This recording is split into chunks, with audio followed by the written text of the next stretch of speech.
Okay. Actually, before Y'all stand by. Y'all stand by, and let me do an intro, and then all right.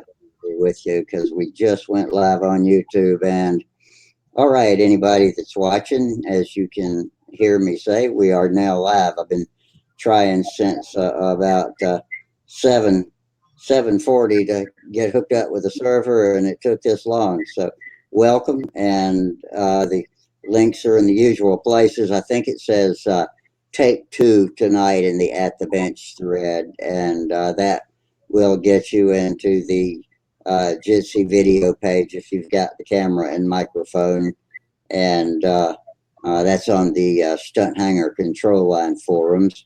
If you're logged into Stunt Hangar, you can get to that link. If you're not logged into Stunt Hangar or don't want to be, then you can just go to the Stunt Hangar YouTube page and use the text box to chat with us there. And now the chat box is beginning to fill up. Hey, Robert out there, Bob Bishop. And so keep it family friendly. We'll talk about aeromodeling for the next couple or 3 hours. And now that we're finally hooked up, we got Peter and Dennis in here with us. Got Bob out on the YouTube, and I'm gonna turn it loose. Y'all take it. It's your show. Gee, thanks. As I was going to mention, the closest I ever came to tap dancing was trying to explain to my wife how I missed our anniversary. Yeah. I really tap danced. Or you asked her a couple of days ahead of time what she would like for her anniversary, and she said, "Oh, nothing." So you didn't get her anything. Yeah, when they say that, it's a trap. All right. Yeah. Don't ever do that. It's just like the Admiral on Star Wars. You know, the Admiral out there. It's a trap. Oh well. Now tomorrow's my granddaughter's first birthday, so Oh, cool. yeah. Actually, I'm gonna run up. I can show you what I got her. I'll be right back.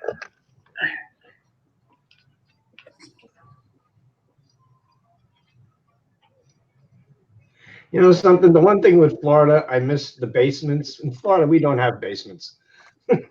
Yeah, they don't have to build them there. I guess they probably can't build them there. No, Soft sand.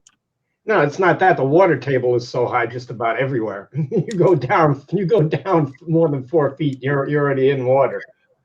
I guess you got to have above the ground pools too if you want a swimming pool. No, you can have a built-in pool, but what they tell you is do not ever drain. If you get we get hurricanes, and a lot of people make the mistake of draining water out of the pool. So when it rains heavy, the water table rises and pops the pool right out of the ground. Yeah, I guess it would float, wouldn't it? Yep. They say don't empty your pools and if you have an in-ground pool, do not empty the pool or take the water down. Keep it full.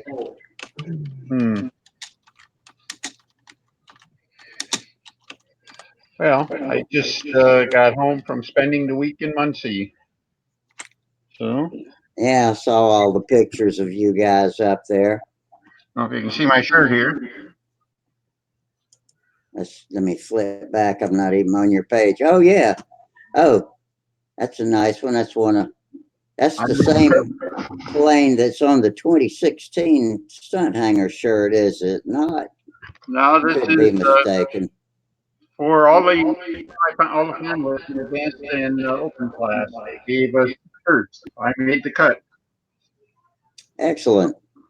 So Great the top 20 in open and the top 16 qualifiers in advance got T-shirts, which was something I'd never done before. I thought that was a neat idea. So, well, I hope everybody has a great time up there. I haven't had a chance to look at everything, or I hadn't had a chance to look at much yet because I hadn't had much computer time. But I did watch the concourse judging and watched a few flights, and I'll hopefully get some time this weekend to turn the computer on and see what's happening. Yeah.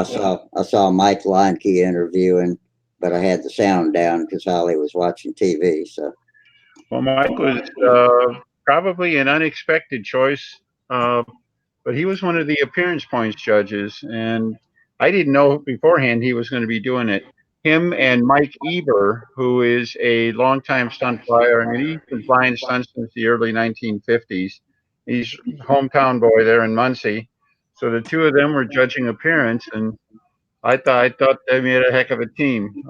You don't necessarily. I think a lot of us associate Mike more with combat than anything, but he's been yeah, doing models a long time, and he knows what the heck he's doing, and he knows yeah, he can certainly tell a really good model from a not so good model. he pays attention. Yeah, it's Yeah.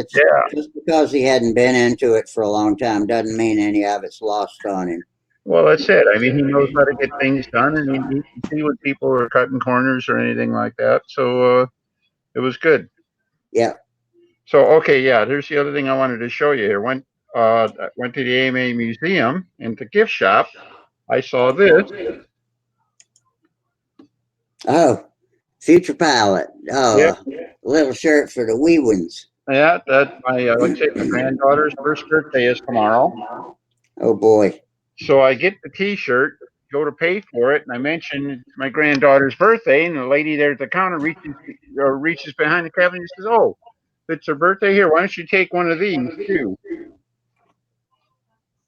Oh, that's cute. Yeah. Yes. Oh yeah. And she goes, "Does she have any other sisters or anything?" I said, "Yeah, she's got a big sister who's 4." Cool. The shirt, I got 2 free hats with the shirt. Wonderful. That's it. For Nice a skate people. like me, that was a heck of a deal. So Yeah, nice people. yeah. So all in all, it was a good week. It was a really good week. I haven't. I had a pretty relaxing time. Uh, I flew. was hoping, I was hoping to see people wearing their masks, but I guess that's just too much to ask from that crowd. So wish them the best. If they were outdoors and they kind of not like If ganged up on one another, it's pretty if safe. you got to go without one, outdoors is best. Yeah. You got ultraviolet sunlight, you've got breeze, and so yeah, I wouldn't want to be in there. There was still a fair amount of masks. There were people with them, without them. One of the guys that comes to mind, Dennis Vandeker from Chicago area, has had a lot of. He's been battling a lot of this and that for the last 4 or 5 years, and so he's in a weakened state, and he was wearing his mask almost all the time.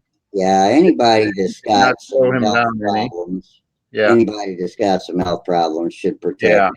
And everybody basically had their mask if they needed it. Uh, Oh, that's good.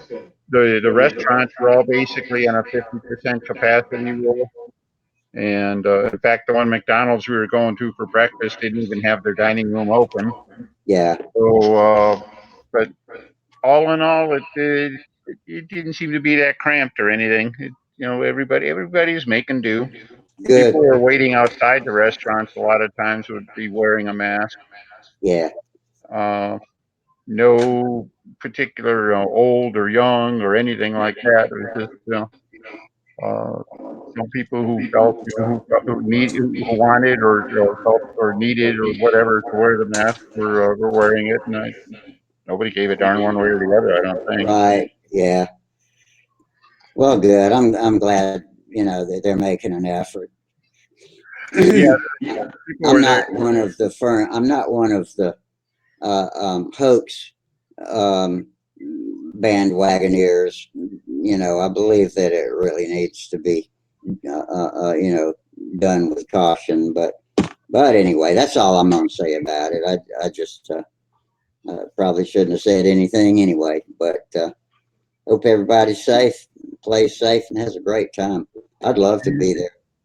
Yeah, absolutely. I mean, it's just sort of like common sense.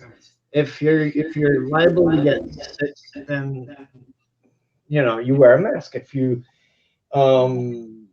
are fairly confident that you don't have any issues. You don't, but then of course, it is what it is. Yeah. Well, it works the other You way, know what I actually. noticed? It's to protect others, not to protect yourself. The mask is Yeah. actually. Well, I But think what I did notice, we got there Sunday afternoon, actually Sunday morning, and I helped out with intermediate. I ended up just helping on the tabulation table, and there was a lot of elbow touching, rather than high fives and handshakes yeah, and stuff like that. that's what my doctor did yesterday. Did Yeah, elbow bump to me. So, and as the week went on, I think it got a lot less informal, and certainly today, and there are a lot of good handshakes and even hugs and stuff. And yeah, so I think, kind of a familiarity. I think everybody was, sensitive, if you will, to try to, not to try to impose themselves on anybody or yeah. anything like that. And the elbow touches and stuff were cute. That crowd's got kind of a family feel to it anyway, It really does, especially when you're hanging out with the same people for a week. yeah. But you only see them a lot of times once a year. Exactly. Yeah. Yeah. But as the week goes on, and trying to go, we went to lunch with the Chicago guys and the Rigatti brothers, and reacquainted my good buddy Bob McDonald up in the Detroit area, and we were having a good old time. My co-traveler Wesley Dick, 88 years old, and we were roommates and everything like that. We were hanging out with people, and just Wes is he was wearing his mask a lot. Just he's 88. He checks off all the boxes, if you know what I mean. So, Hmm. he just takes his care. He's also an engineer. He studied the stats and everything, and basically he's more for managing the risk rather than to fall for uh, the continuous fear stories that we're getting and stuff like that. So Yeah. So all your close family and friends healthy and feeling okay, I hope. so far, everybody's hanging in there. Although I did Excellent. find out my nephew got exposed at work, and then they are compelled, a lot of people who would come in contact with this one employee to get tested. So he got tested, and don't know what the next step is. But It still takes a few days depending yeah, on the where tests you are get not. tested. Yeah, I thought they had got the test down to like a 5-minute test or something, but it just ain't so. I was hoping they would too, but Mm, I hadn't had one of those things stuck up into my brain yet. yeah. They stick it way up there though. I'm not looking forward to it if I ever have to have one. Mm. Yeah, I'm not standing in line for that either. So, I I've mean, had terrible. I've had worse medical stuff done to me than that, so I guess it wouldn't kill me, but still. well, yeah, you've been through an awful lot and everything like that. But I mean, I'm the guy that spent a month in bed with a bad haircut. So I mean, I I don't know. That's pretty I want sad. to deal with that. So, My parents are both sick this week. I uh, hope they're going to be okay. They're both one's 80s and one's 90s, and so. uh-huh. But I always hope that I don't predecease my mother, and I'm really a little worried about that right now. So my sister's down there taking care of them. They don't live in the same city, and I'm in no shape to be near her. So Mhm. so she's working hard. Being a caretaker is hard work too. Yeah. Looks like Peter's trying to put himself in a hospital there with the saw. But are you really sawing against your leg there? Oh, wow. I'd kill. Yeah, I would hurt myself badly doing that. Nah, I'm teasing you. Oh well. Let's see, I got to change a couple of settings I never did set when I got finally hooked up. I need to make everybody follow me. We're back on Jitsi since you left now, and I can make the picture big or small depending on whether people are showing something. And I'm glad to have that control again. I had lost it with 8x8 and a couple of other things too. Everyone follows me. Now I got that clicked. Yeah. And I'm messing around with this, and I still can't share. As soon as I hit share, it shuts down the browser. So, really, yeah. and I wanted to ask you. I'm glad you came on because just the other day I got an update and it had the new Edge included in it. I have not installed it yet, but you went ahead and installed it when you got it, and it worked really well. Is that right? That's correct. In fact, that's what I'm using right now. Really? I've used that and the Chrome interchangeably, no issues. I had And to give up I use Chrome. that with 8x8 also. I had to give up Chrome for the sound issues, and Firefox is working okay for me now. So Okay. I'll stick with that while I got it, while I it can works. tell you, based on your guidance, I've been having a regular 8x8 meeting. Just my brothers and I have been getting together once a week and keeping up with, just keeping up. It's just amazing technology, super Yeah. simple. When And it's just a couple of you too, it's really, really clear and an easy experience. And here comes Flip. Hey, Philip, how you doing tonight? Hey, doing great. How are you? We're good. Hey, It's Friday how night. are It can't be bad. That's true. That's true. We made it through another week. Yeah. all right, Canada, Looky check here. in. How you doing, Oh, Lance? Canada has arrived. Yeah. The Canadians are here. All right. Does How you doing, anybody know Lance? who? Does Far anybody so know good. who Hang won on, the I got my mic up here. Can you hear me? Yeah, you're sounding Yeah. good. Loud and clear. Okay. I know what's wrong. I haven't got my headset on. Your video's a little There we jumpy, go. but I don't I think it's. couldn't, But it's couldn't clear. figure out what- Yeah. Can you see us better now that your headphones are on? Yeah. Well, no, but I couldn't hear you. Danny, One good, time, good to see it you was the again. middle of the night Good to see one you time. guys. In the middle of the winter, all of a sudden I heard this horrible rushing and roaring sound, and I jumped out of bed to see what was going on and threw Santa some Claus. pants on, and I went outside, and the hot water heater was just gushing. It had blown the relief Oh, valve completely off, and like I'm walking around and I can't see anything, and I had a toboggan hat on, and I turned around and looked at Holly and said, "Damn, my hat's so tight I can't see anything." And then I realized, no, dummy, I don't have my glasses on. Yeah. Getting old as a bear. Yeah, we're all getting older. Yeah, Well, it's Toby. yeah. This is true. Hey, Dennis, congratulations on your flying at the Nats. Good job. Thanks. Been a long time since I've flown in a couple of minutes. A long time here. And it took me, So, Well, you did really well. I think your microphone's getting covered up. Hey, Danny, we lost your voice. Your mic's getting covered up or something. Geez, here I go again. I'm Yeah. so We all sorry. need to pitch in and get Okay. Danny a microphone. Yeah, It sounds like it just gets covered up or flipped over or something. But maybe I should start signing or something like that. I don't know. yeah, Yeah. ASL. I've always wanted to learn to do ASL, I but have to, especially with my hearing going bad.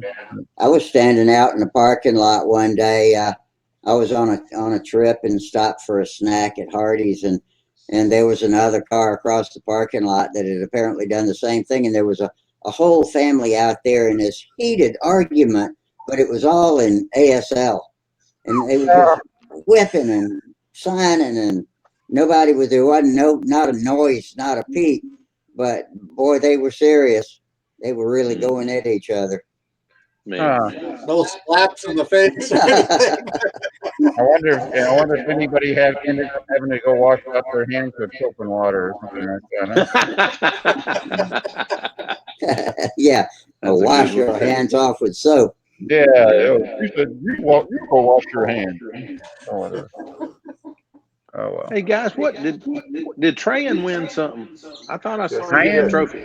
I I don't have know. to wait till he got here. Trying is the advanced national champion. Cool I, deal. Yes, Cool I and deal. saw it's his gotta I be the saw his closest plane on the trophy I've ever concourse. seen.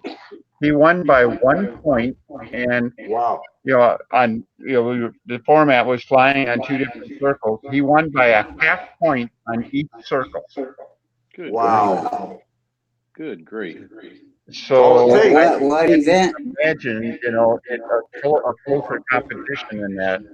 I got a feel for, Vince Odie was second. Vince is a friend of mine from up in Detroit, another really good guy.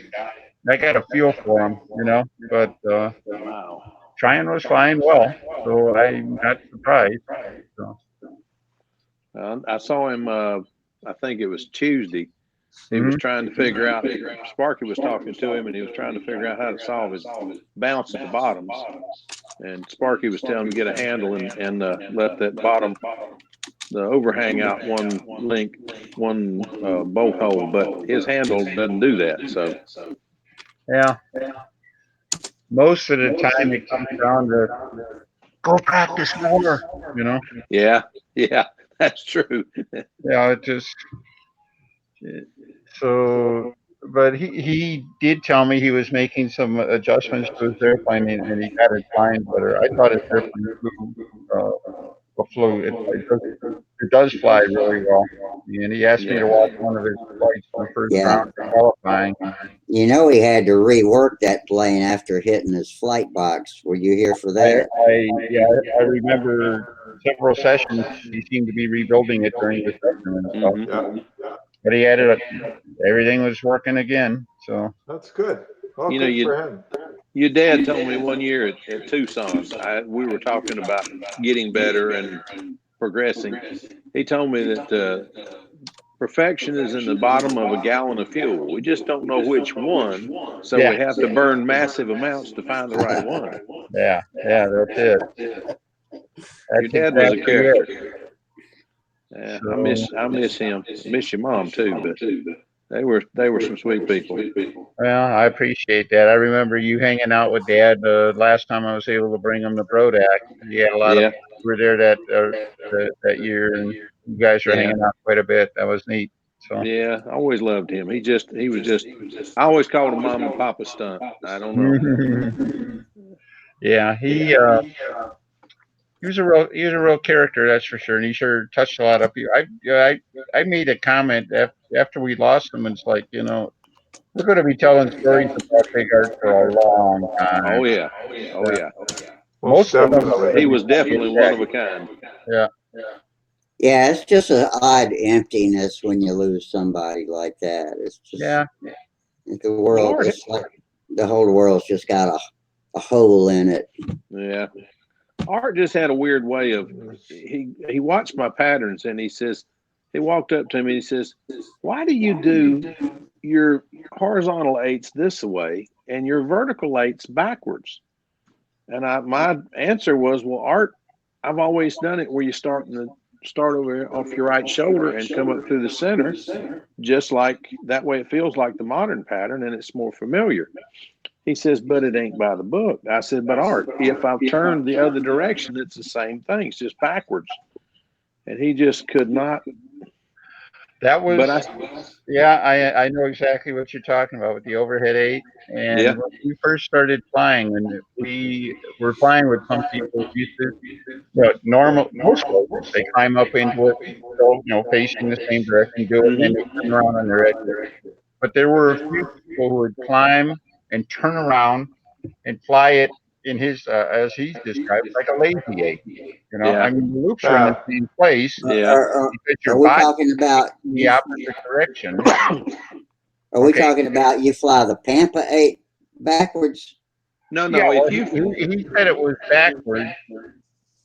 Uh, I got to make the distinction here. The loops, the inside, the outside, were all on the same. There's only one way you can get there, right? Yeah. yeah, But the thing is, if you climb up and don't turn around, then it's like a contest eight. But if you turn around and you're facing downwind or facing Yeah. the exit, it's like a lazy eight. All Yeah. right. Uh-huh. It's a crazy, and it used to drive him crazy when we first started. He said, you can't do it in the lazy eight, but it's the same maneuver, you know. You I can do it tried it. on your head. So I tried it. I tried doing it Art's way. It makes perfect sense. I mean, you enter you enter it from the left side and come around through the center on the horizontal, so the vertical should be the same thing. Problem is, if you've always practiced it the other way, and now you try doing it this way, I nearly crashed my stunt wagon. Yeah, you Charlie gotta. Reeves nearly crashed. Tom Looper nearly crashed, and we all said, "Art, I love you, but I'm going to do it the way I practiced it." yeah. You Well, gotta stick to what works. Yeah. Yeah, that's we had to go with the weird thing was that maybe I listened to him too much. When I fly the old time pattern and get to the overhead eight, it. I'm face downwind Yeah. and I fly it like a lazy eight. Yeah. I face the opposite direction as Yeah. when I do it for the regular pattern. All right. Yeah. And while I'm flying it, it makes perfect sense. It just seems to flow better that way. Mm-hmm. And but it doesn't make any sense, but it's just the way the habit I've developed on that. So Yeah, but every time I do it, I think of your dad. yeah, Boy, he would chew me out if he saw me.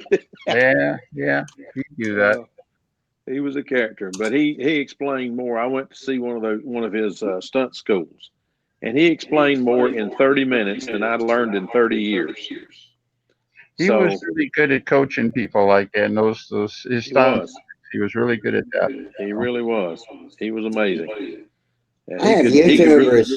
I have YouTubers telling us we've got an echo, but do any of y'all hear an I hear echo? it. Yeah. I hear it. I hear Mostly the me. echo. Is it coming from everybody or just one of us? Maybe know. we should mute our mics one at a time and see which one it's coming from. I don't hear it now. Okay. It Okay. disappeared. Did you mute your mic or anything? No. I've heard it on mine. Of course not. I haven't muted mine yet, Okay. All right, but here the goes echo mine. is gone. Sound seems to be gone. Okay. Let's test one at a time.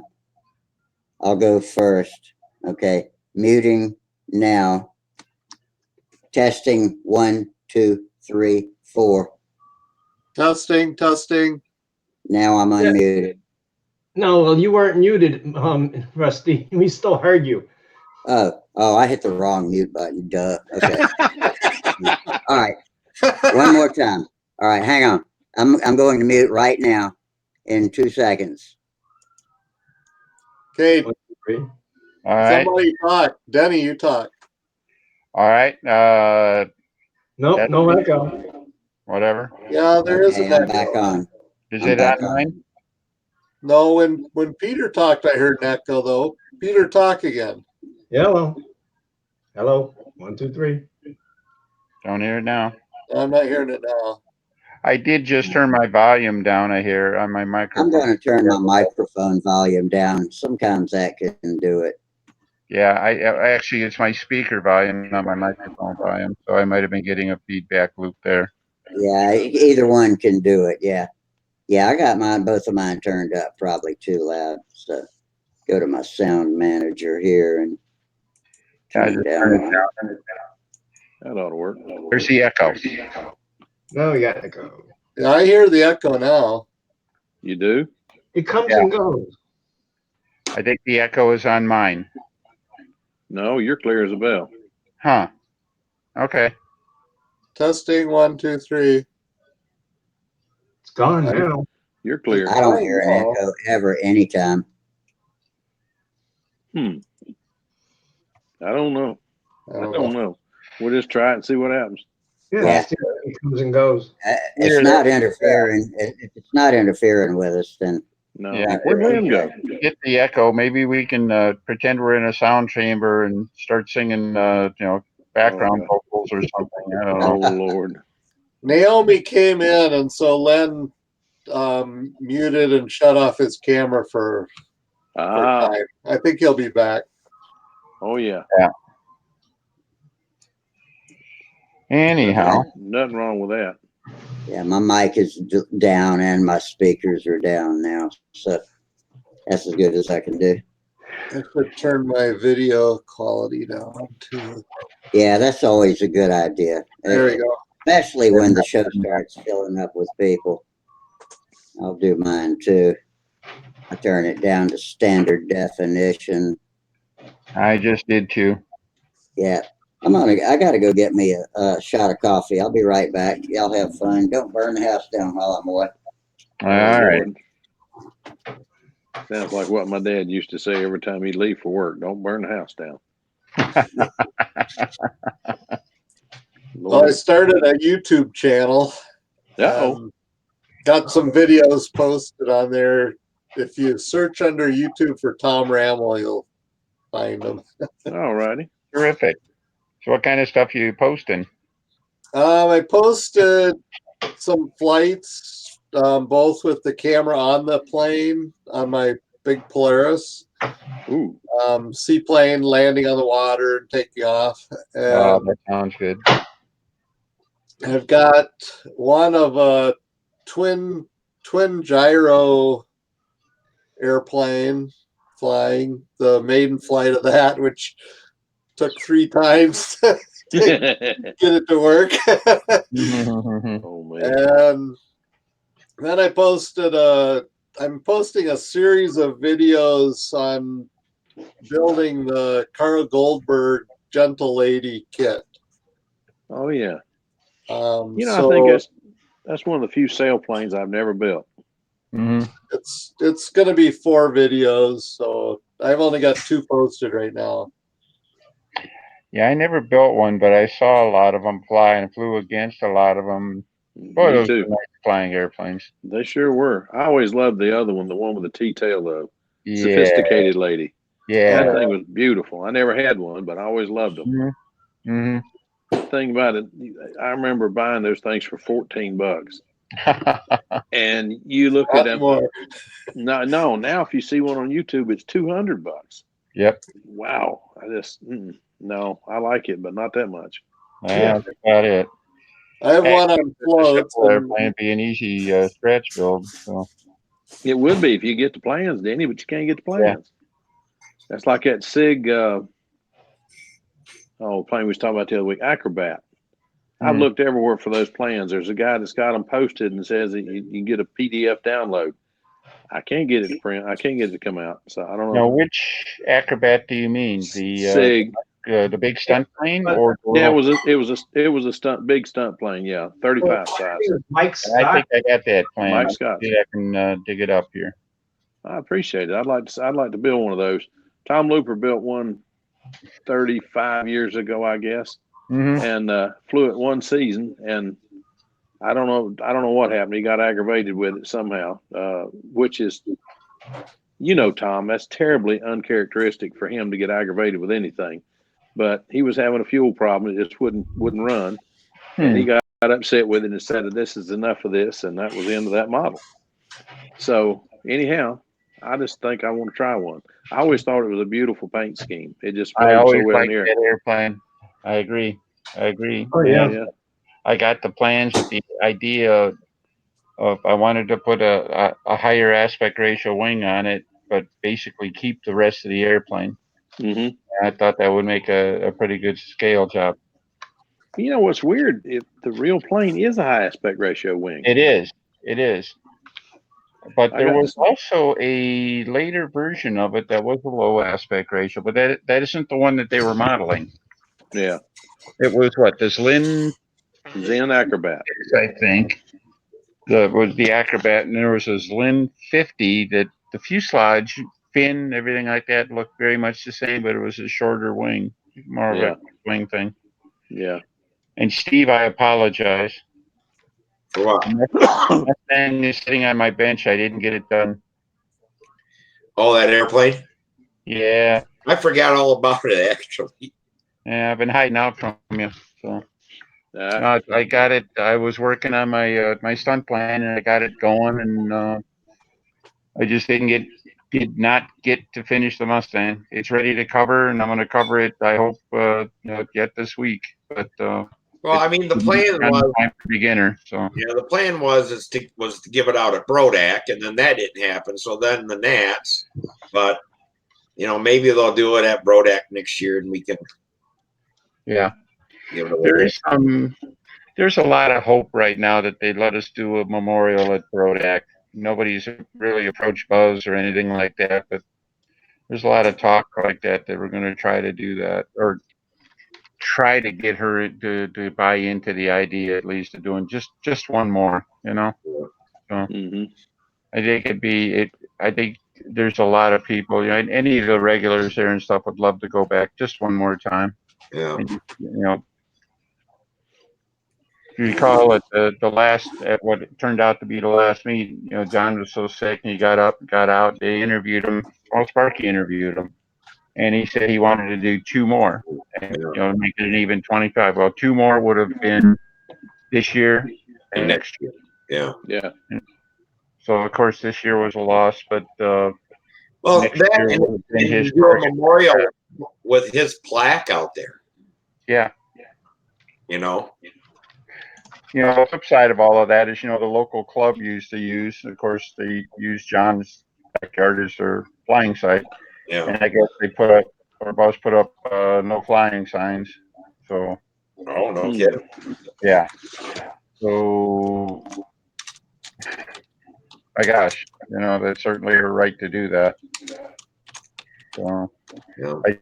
I don't know if we'll ever get that chance to do that or not, and I hope we do, but I fully understand it if we don't, and we have no issue, no animosity, certainly at all if we couldn't. Yeah, I know what you mean. Oh, I got the Saginaw 3 kit, and it was missing one of the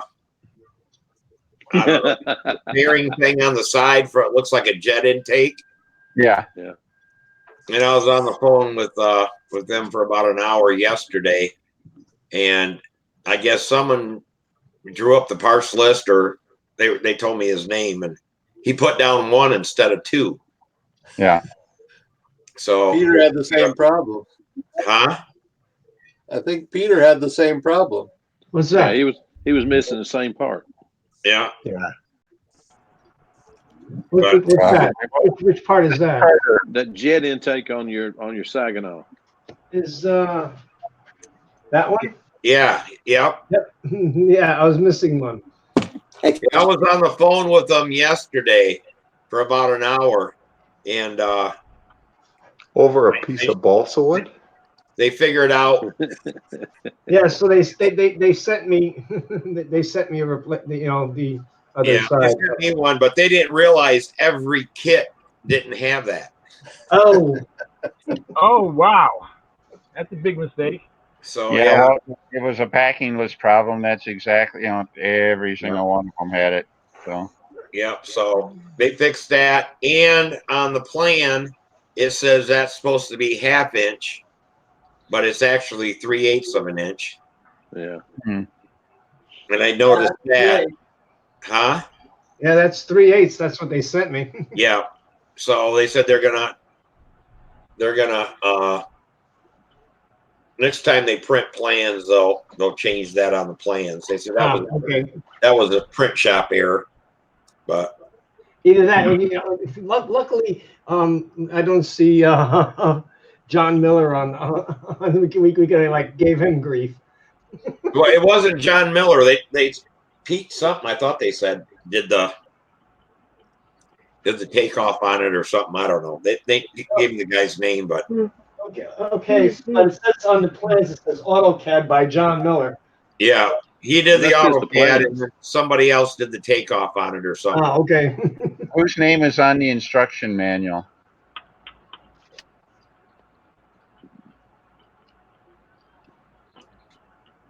Well, it'll be right on the cover, I think.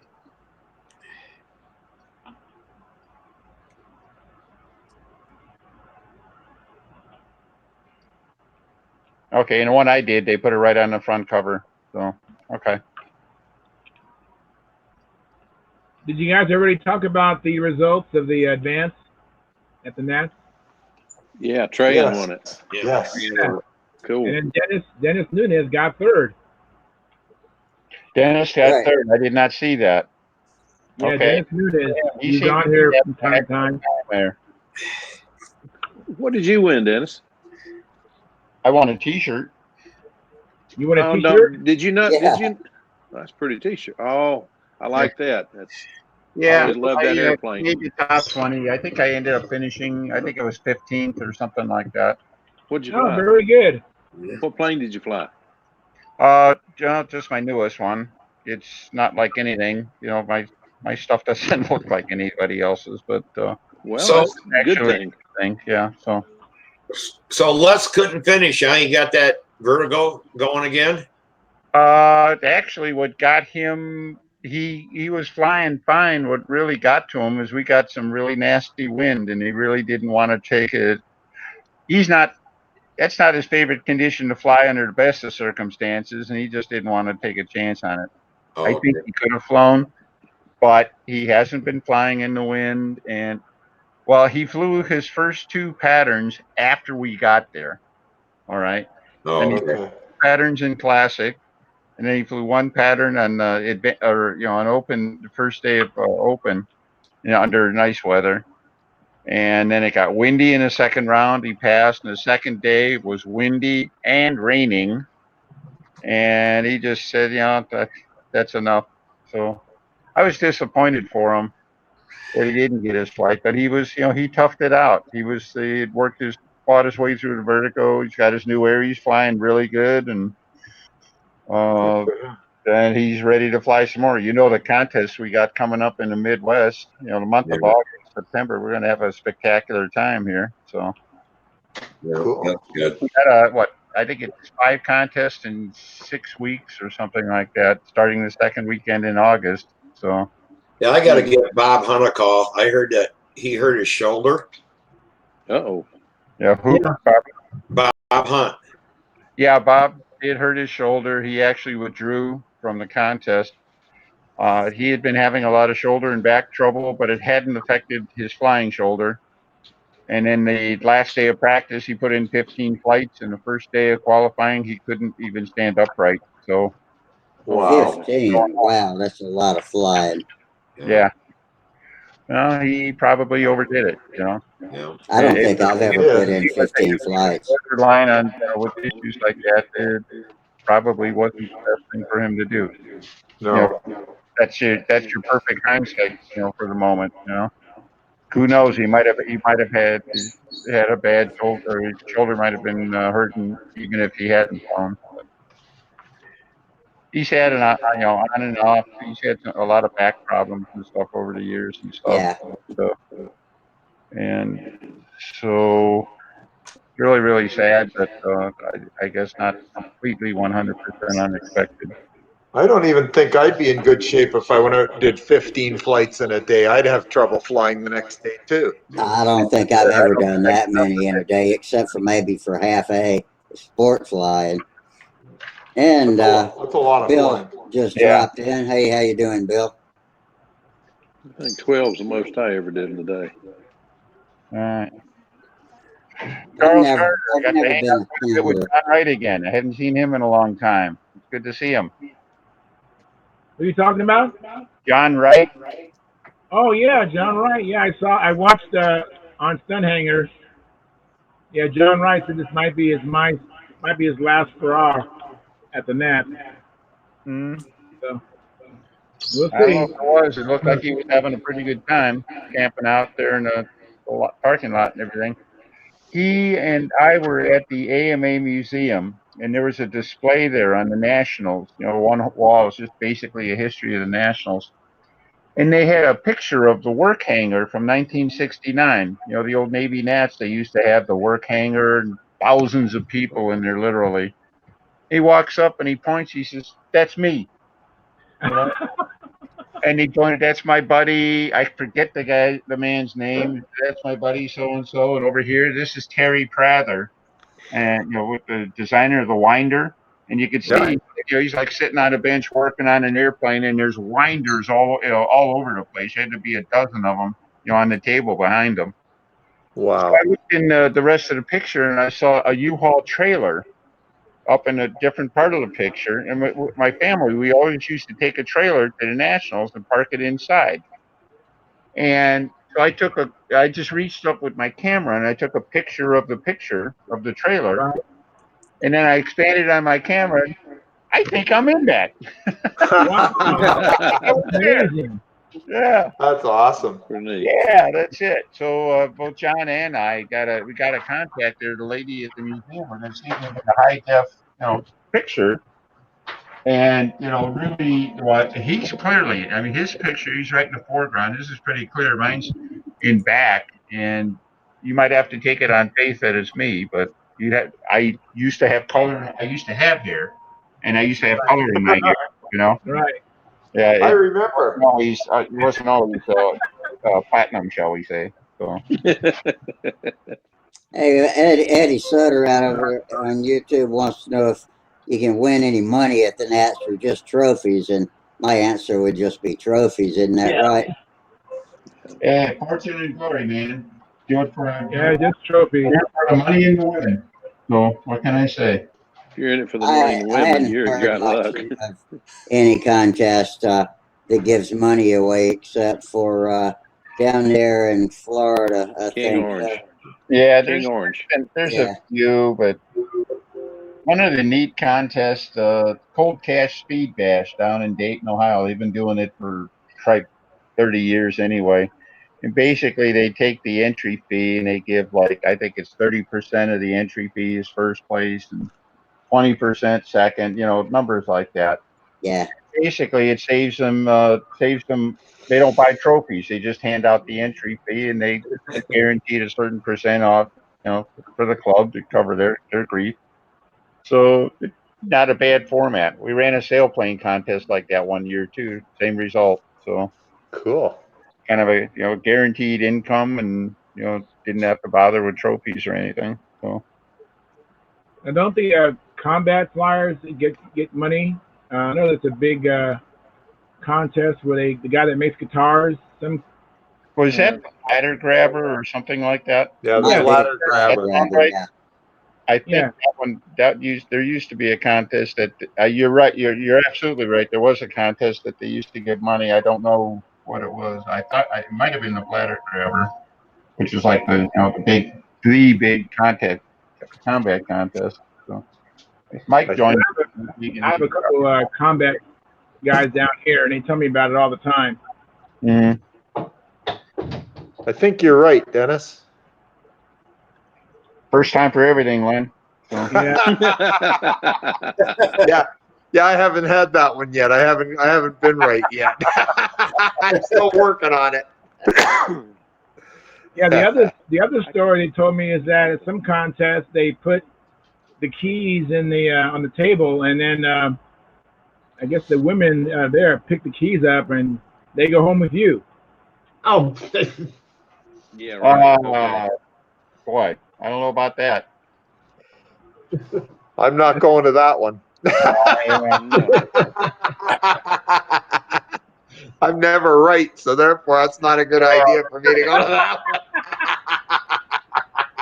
I could make a couple of different signs. Anything I could say, and that would get me really deeply in trouble. Yeah. Ooh. Exactly what I was thinking. Me too. That's why we're all pleading the fifth. That one. Yeah. That so. We're just gonna let that one go. Yeah, Keep take that fifth. just keep going. Moving on. Keep moving. Nothing That's else. just the combat guys. This guys, we're gentlemen. We're good guys. It's just the combat people. They're crazy like that. Yeah. Oh well. Yeah, cash prizes are a good incentive. Unfortunately, it would depend on if it raises participation, that's a good thing. But then of course you have like even at the Nats, you had one entry in a class and they basically bought their trophy. They came in first because they were the only one competing in that particular event in class. Yeah. I'd rather have something commemorative, and maybe it's because I've only flown in a limited number. If I'd been flying contests and winning all my life like some of you guys and those guys have, then maybe it'd be different. But I like the commemorative. I like the bling on the wall back there, you know. Mm-hmm. But I don't need, I can tell you now, though, I don't need any more of it. I'm not going to get any more of it either, but I got enough. So maybe, you know, I can see why people would prefer a cash award too. No, I mean, it certainly promotes participation. If there's money involved, more people will get involved.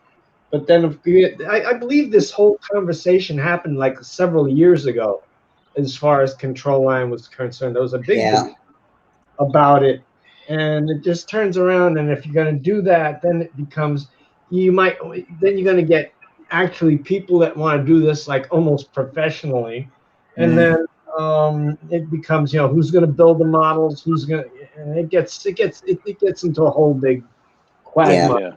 Yeah. Well, I hadn't thought of it that way. Yeah. That's just like with shooting. You can win money at it and stuff.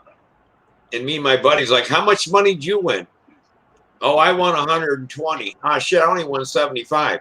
How much money did you spend coming down here for the week? 2,000. yeah. Yeah, you didn't win anything. You sure you weren't racing? Yeah, you know, it's like just that one time. One time I broke even. Well, actually, I think I came home with $5 more than I left with. I won $1,800 and some dollars, and I spent $1,800 and some dollars down there. It was like $5. But I was so happy that I went for a week's vacation and it didn't cost. I broke even. Yeah. You know, that was pretty good. You know, but it only happened one time out of about 10 years. So it's like, you know, I'd had to win at every contest for like 10 years to ever even worry about even breaking even. Yeah, I just can't even, you know, you think we get complaints about judging and complaints about this and that. Just imagine if there was if it was for cash prize on the line. Oh my God. No. Gary Sinclair's asking Dennis if he saw the Argus by Steve Woolley in the museum. I don't remember Argus. I'm sorry, Rusty, I didn't hear that. I've seen it. Gary Sinclair says, Dennis, did you see the Argus by Steve Woolley in the museum? Or maybe he's asking the Dennis that's out on YouTube. Well, whichever, Dennis. Yes, I think it's The Cobra is actually the Cobra's there. I don't think the Argus is there. The Cobra is there, which was his last airplane. Okay. He might have been asking another Dennis. I'm not sure. Okay. If they take a vote, it doesn't matter to me if they give out trophies or money because my walls are empty and so would be my pocket. I just want to go fly planes and have fun. However, and say I flew better than I did last time or something like that, you know. however, there may be an advantage to this. If you want to entice participation in any sort of event, what you can do is it just depends on who's going to sponsor it, who's going to kick it off. Obviously, these days, I mean, who would have ever thought that kids or it would be so popular for kids to basically play video games basically to make money? I mean, nowadays there's competitions in video games that actually make kids or these. You're right. There's serious competition in video games. And serious money too. So take that to the next level. Figure you want to be able to do this for Control Line. You turn around and you make you separate it away from what we do. Like we would be like, you know, consider the Olympics where you don't have professionals playing the game, but you launch a whole different segment of basically the same activity, but you know, make it where people can make a ton of money. And you'll turn around and obviously draw all sorts of participation in, because a lot of people will start out in the classes that we do with the AMA thinking that they may want to move into the pro part of it. If you see where I'm going with it. Yeah, but you gotta have the money to be there to give out money, unless we're all gonna just throwing $1,000 to try to win 500. You know. Mm. No, we're not. No, you wouldn't be doing that. And that I'm would crazy, that'd but be I a ain't whole that thing. crazy. Hey, Oh, Glenn, I think you got it Sponsor. right there. That's your right spot for the night. All right. So, all right. That's right. I hit one right. No, Yeah. we're not. That's the thing with that. You know, there's no Yeah, it's big somewhere along the line, companies that would sponsor that kind of stuff. and that they're playing these games for money, but there's actually kids or whatever. So there's an audience watching, you know, yep, and there's exactly. an audience there that they can say, "Oh, you too can play this game, or you too can play this game by such and Yeah. such company and stuff." And Look if at you get that critical mass there, then it all supports it. It's you know the sponsors are basically in it for free because whatever they spend, they get back in new business and everything like that. Now, I would dearly love to have that many, fans of Control Line, but I'm not Yeah. sure. You know, look at Well, how the other thing is like how many Samantha's kids are boyfriend. making a ton of money off the YouTube videos. yeah, How much are you making? Yeah. that's a huge point right there. I heard about some guys putting up videos on building a gentle lady. I bet that guy's richer than you know. Is that Yeah, it cost him more to for the stamp to send him his money. yeah? What money was in there, you know? There are I know. YouTubers that make hundreds of thousands of dollars a month, but I'm not one of them. Well, I think when Sparky, he was trying to get to a certain subscriber label and on the YouTube channel because it helps pay for Stunt Hangar basically, and Yeah. pays his basic costs for servers and stuff. And I think I think there was some magic at like 500 subscribers. It was frankly a relatively manageable number. And I don't know where he is right now, but I think he is making enough money off the YouTube channel to help to help provide the overall service. So, plus, usually he has some kind of a donor drive and stuff, and folks chip in a little, and it's enough to keep it on going. Well, the one thing is too is like Samantha's boyfriend plays these online shit, and they got a friend that's making some money on it, but they play from home. Mm-hmm. So it's not like you got to travel to this place, Yeah, spend a week's worth of motel bills and all this kind of stuff, That's cheap. not to finish in the top 1,000. mm-hmm. These guys work their way up, and they make it easy for them to do it. And as they work their way up, then it may cost to get into bigger games and all this kind of stuff. But it costs you for your computer and your time, and that's about that. And if their computer crashes, they got to reboot. They don't got to spend 6 months building another computer. Yeah. Exactly. Yeah. Right. Well, maybe the way to make this work then is that we video our own flights and everybody else watches them and judges them. Hey, Yeah. there you go. Therefore, you never leave your own home flying field. Everybody just gets to see you fly, and if you have a good video and a good flight, you score high. Well, if they make a simulator, there was guys there, 10 years ago trying to make a handle that went into a simulator and you could fly it. If they ever got that done, then you could virtually fly against each other and have the computer judge and all that kind of stuff, That'd be phenomenal. And But I don't know why I'm surprised they haven't already got that out there, because I don't think it would be that difficult if somebody who had the talent and computer skills to put that together as a package. You know why it's not? Because there aren't enough guys out there flying Control Line anymore. Most definitely. To pay for it. Yeah, because I talked to well, how much would you guys pay? That's the deal. If there's a few people that are willing to pay enough money to make it happen, then it happens, and then more people would join in. Yeah, I talked to Great Plains about that on their simulator deal, and they had thought about it. But they said the payback, would probably take like 1,000 years. No, pay for Wow. It all wouldn't the be that much. programming and having to, you know, make up a controller and all this, the money spent for that, to how many people would buy it. It just, you know, it you see, wasn't feasible really. well, what we have, I mean, I've kind of thought about this quite a bit. What we have is we have a problem with which is called the AMA.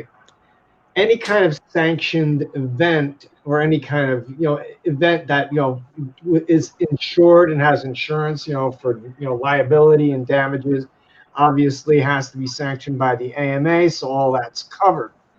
And the way the rules are written, the rules do not allow in the AMA for any type of professional, at least it doesn't allow for any type of professional,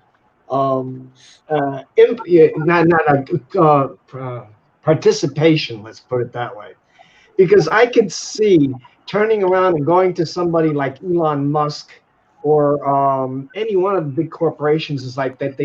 These companies sponsor freaking Formula One teams, for crying out loud.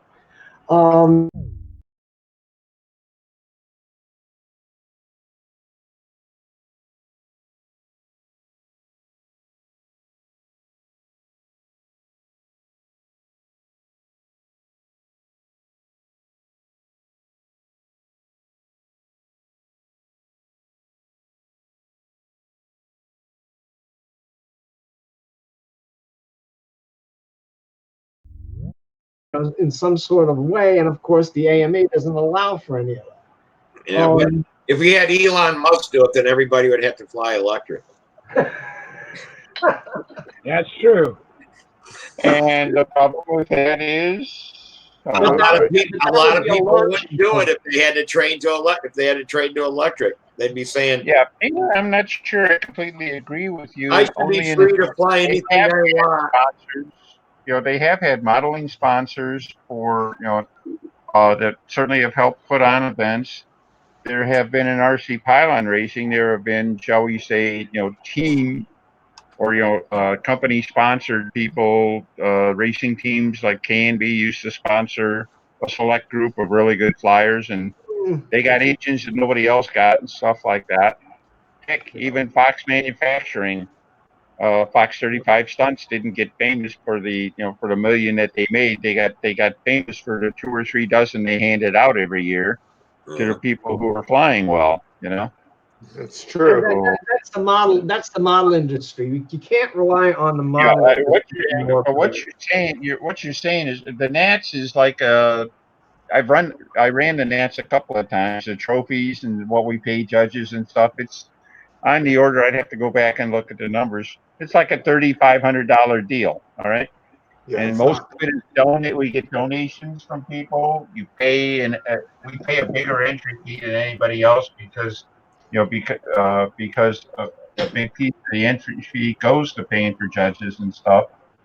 But I guess what I'm getting to, for $3,500, Elon Musk, hey, you got $5,000 you can send us. We'll put your name all over this. He'd say, "What's $5,000?" He says, Yeah, "I it's spent peanuts. on lunch," and I'd love to fly a SpaceX stunt plane. yeah. The only thing is, you'd have people bitching though, because if Elon You'll always Musk, have people bitching, no I matter know, what you do. and a lot of these guys, it ain't worth them giving out any money to hear all the bitching, because if Elon Musk gave money, then there'd be people saying, you need to fly electric, and I'm not going to fly electric. I'm going to fly IC. And then the people that work for Musk or are into electric saying, well, we shouldn't give any damn money to people who won't fly electrics. And I mean, that's just how the Yeah, United well, States and people are. I mean, if they're, we put they, that kind of, we put they're hung with a that new kind rope. of caveat on Yeah. it, then that's that. But I don't know. Got to use a Tesla battery. That's an overall thing. Well, that's I like the I LPAD. don't think I lose a lot of sleep over what the people were powering or anything like that.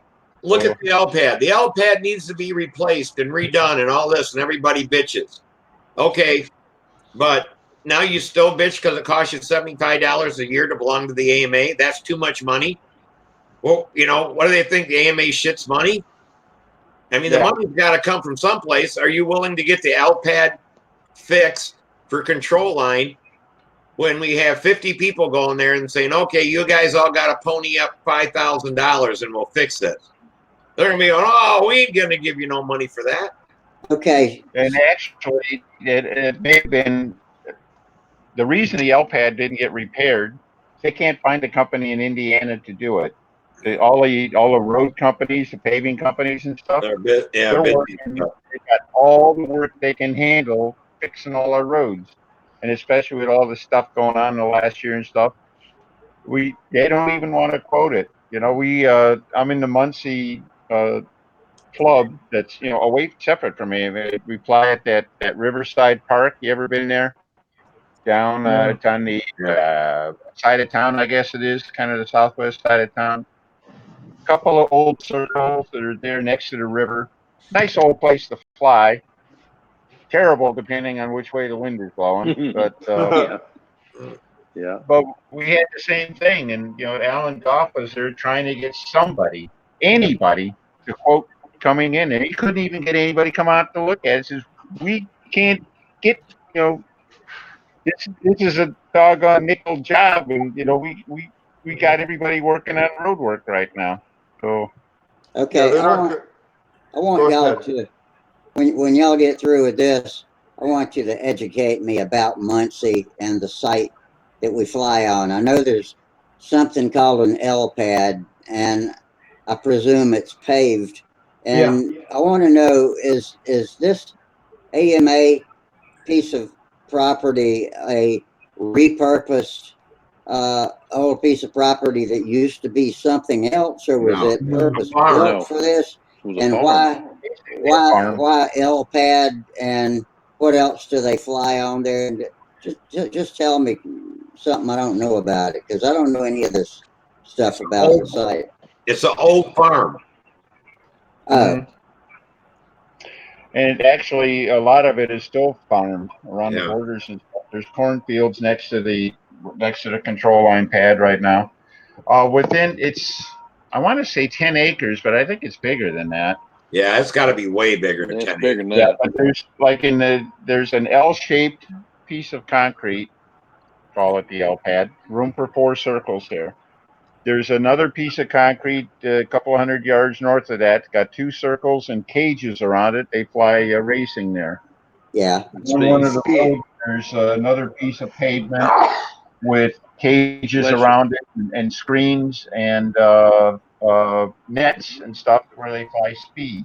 Racing speed, that sort of thing. Now, if you go about a quarter mile south, there's another runway, or an area that they use for airplane pattern and helicopters and stuff like that. They have another paved runway that they use for pylon racing. And of course, they got a few roads, one that basically circles the property, and then a couple of bisect it. There's, like I say, a good part of it right now is in corn. Normally it's in soybeans, which are pretty easy. The corn actually is getting pretty tall. Yeah, I've seen the corn in the pictures. It's going to affect the wind here, before long. Yeah. There's even a cemetery in the one corner of the plot.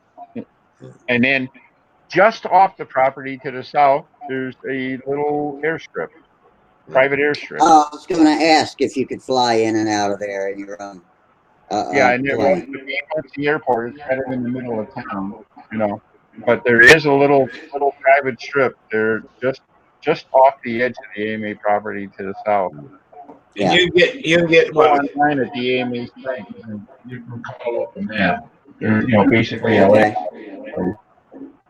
Is that so the L pad was built for the purpose. So the L pad was poured cement for the purpose of putting circles on, and then all of those paved areas out there. So, over time, the asphalt develop big cracks in it and stuff like that. They get patched. They did actually a pretty nice job of patching it, Steve. The holes aren't there. It's not too bad. It's fairly even and everything like that. It was a lot better than literally the stunt guys used to go out there weekend before with 4-inch rolls of duct tape, cover up the cracks in in the pavement. Uh-huh. And they didn't have to do anything like that this time. So Good. Yeah, that's pretty low when you got to do that. We yeah. had ours resurfaced at Huntersville, but they're Mhm. not by any means perfect anymore. Still got a Mhm. big dip in one of them. I just feel that people should be really appreciative of what Yeah. AMA does for control line, for the reason it's 3% of the AMA. And Yeah. like Dennis said, they got the speed paved Mhm. places, they got racing, they got the carrier deals they put out there. I mean, they mow circles, they got the L pad. I mean, really, for the amount of people that does control line, what we have there and they keep up for us is way more than we contribute to the AMA. Yeah. Well, and of course, the field, during the sailplane competition that comes up. Oh, we got us a map here. The sailplaners will be used at the grass area, Steve, where they're flying combat or all the. Yeah. That's where the sailplaners fly.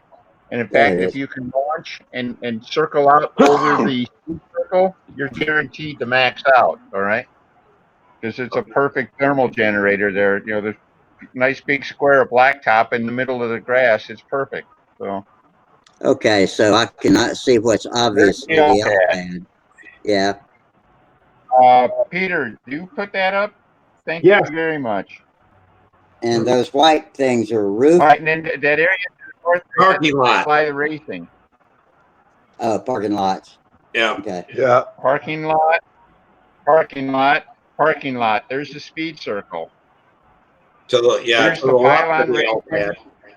and the RC scale and the pylon racing fly off the little X here. Yeah, I see that X. I figured that was for RC. And then just a little south of that X, there's actually I guess you'd call it an RV park. I think like right along here, they got basically hookups for RVs. And they have another parking area right about there. Just Yeah. follow the L The pad to the RV left. You park. see that area there that looks like a inverted L. It's a tree line, but that's like a parking or a camping area. Yeah. No setups or anything like that. But Steve, you've camped out there, haven't you? Yeah, you can see that long white thing below the X for the pylon. Yeah, there Yeah. where the hands at. There's the camping area. Yeah, that's where the And, hookups are, right? and you can see like little spots along there, and that's your electrical hookup and stuff. It goes on both sides. The two at the far end that are long, that's where it used to be that people who took care of the camping area, they stayed there for free. That was their how they got paid for their camping, or to take care of it. They got free camping. But yeah, that's and then a quarter of it has sewer hookups, or so much of it has sewer, and the rest of it just. Is Then this if place you, big enough for a world championship to be held? oh shit, Yeah, yeah. they did it. They did it. Did they? Yeah, Bill In Worvage fact, won. There's next year no we other got a place in the problem. world. There's no Next year other they're place hosting in the the world that's like Saturn this. Championships, and because of that, that's going to take the month of July, and the Nationals, Control Line Nationals, are going to be in June. So Where's this? When's this? it's going to be quite a shock. So When's this? next year, the Control Line Nats is going to be something like the third week in June. Wow. Okay, look at them circles. Yeah. Oh, yeah, I see Oh, them. I that's didn't see those before. So do those two guys come around with their hot dog and hamburger cart during the Nats? They got a few. They had the food truck over by the pylon racing, hot dogs, tenderloin, Indiana tenderloin. All right. Oh, wow. My gosh, it's Indiana tenderloin. I don't know how else to put it, man. You get a tenderloin sandwich that feels like a half pounder. Loaded up with lettuce and tomato and mayo, and man, you are Wow. good you are good for the day. So Yeah, you're right there in beef country too, boy. yeah. Yeah, so if you kind of look at the boundary lines of that thing, you can see how big it is. It's got to be a couple 100 acres, I bet. I think We had the museum building and the headquarters and the museum building are right up there. You see the address, the Memorial Drive address. Yeah, see. I think the red spot is the headquarters, and then across the street from that is the museum. Okay. There you go. I thought somebody told me it was 117 acres, but I could be wrong. Okay. Oh, thanks, Peter. I appreciate you putting that up. Is there any fish in that pond? Outstanding. I was thinking it was about a square mile. If it's a square mile, that's 450 something acres is a square mile. Is it 460? I mean, that's what they said for free flight. It might be. I'm not sure. I can't remember. I know it's big. Some of the, with the larger free flights, when they DT on that blacktop, it usually breaks the plane. Yeah. All I know is I got a friend that has a 100-acre farm, and it ain't near that big. Not near that big. Okay. The question is, does anybody use that other than for whenever they have the Nats or some other event? It's a farm. It's a working farm. Most of the time. They did it one time. They had wasn't a car show there or something. No, I was just going to say other modeling groups can rent it out. Yeah. FCM uses it every year. The Pylon Racers have their national championship, or I guess you would call it the national championship. That's separate from AMA, the NMPRA championships. I think it is. But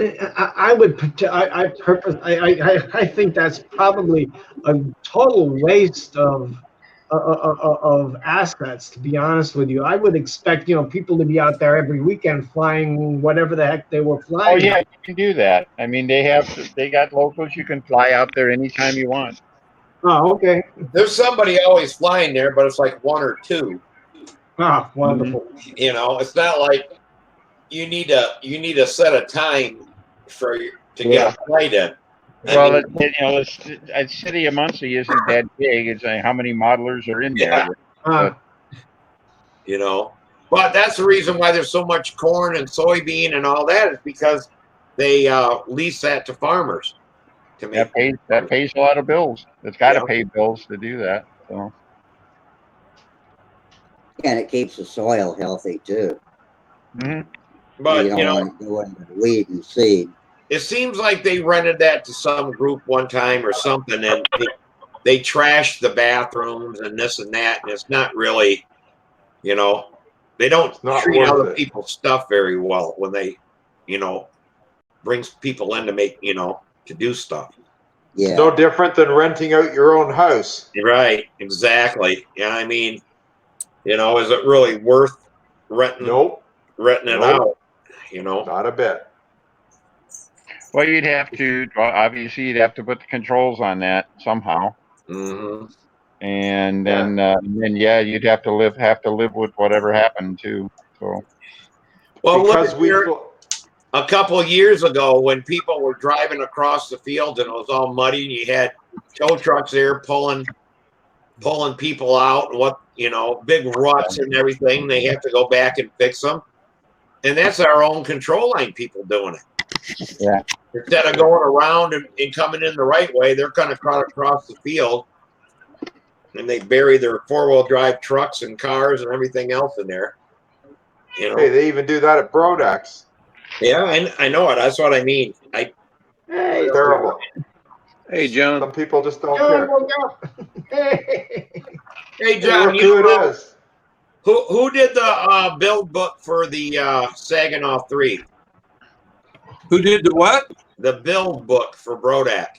The bill of materials. Oh, I don't know. Oh, you don't know? It was probably Park. No, it wasn't Parker. Wasn't? No, they said, I thought. I can't remember. It doesn't say? No. No, well, you weren't on, but I was on the phone with Jan and Parker, and they figured out that whoever did the build out or whatever wrote down one of the little cowling things for the intake. It looks like a jet intake. Yeah. They did Engine one of them nasal. instead of two, and all the kits are short one because I got my kit and it's short one too. Ah. So So somebody screwed up. so yeah, so Parker was going to cut a bunch of them, and they said they have to open up the kits and put another one in there. But That's not a probably big deal. Mine's probably missing one too. Then. Yeah, it is. If you got one, it's missing it. Yeah. Yeah. Well, I guess y'all know that Tran won advanced, Yeah. Yeah. Yep. and what's his name? He got Dennis third. Nunez. Yeah. Nunez. He used to be one of our regulars on here. And Dennis California. Nunes. little Sam Lutke did all right, even though he didn't have a lot of competition. He did okay. Yeah. But Did he get a complete flight in after his mishap the other day? no, No, I think he got third place. And then Dennis, how did you do? You almost made the cut, didn't you? he made the cut. He made the cut. Yeah, look here, John. All I right. made the top 20, and I think I ended up 15th. So That's all right. I'm Nothing happy. wrong with that. I'm Nothing Should be. Last time I went there, I didn't make crap. I didn't cut bait, so I'm happy as heck. So I've only been Yeah. there twice since in 1983. I was fourth place, and I've only been there twice since then.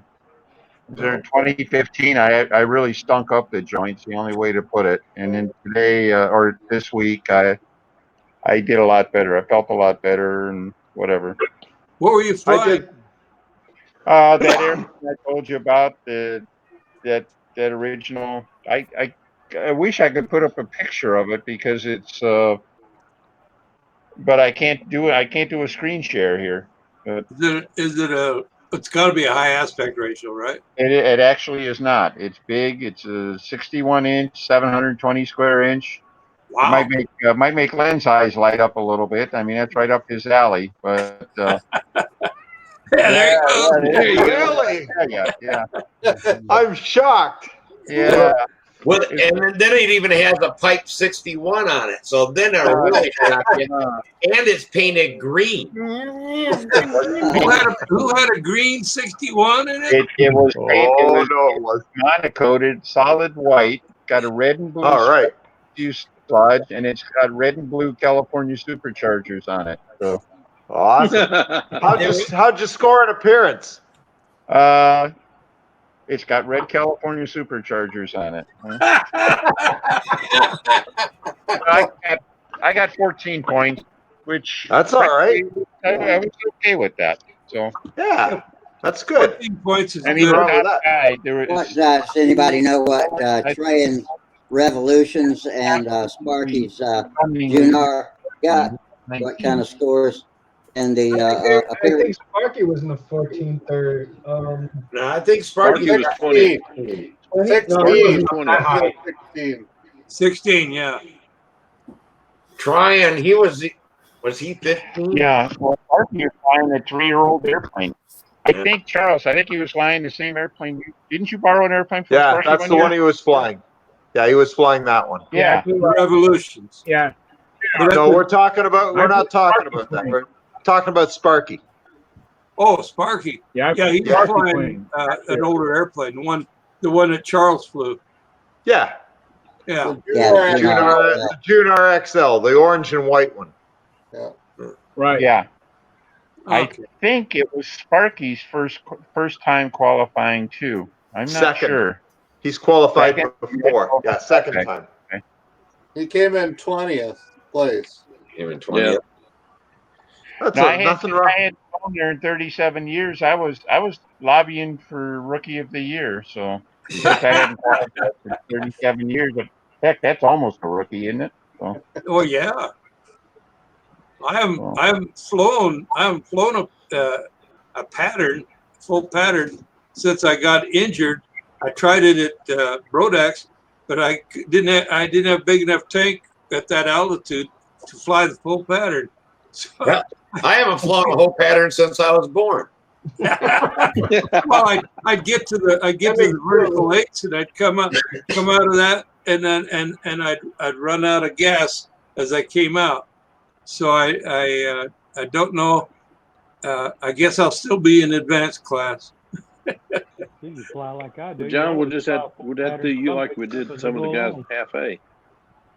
Down to half A, yeah, okay. Well, half A, the tanks weren't long enough, so they'd fly as much as they could fly, land the plane, refuel, take off, and finish the flight. Well, I'm going to go to electric, see, and then I just put a bigger battery in.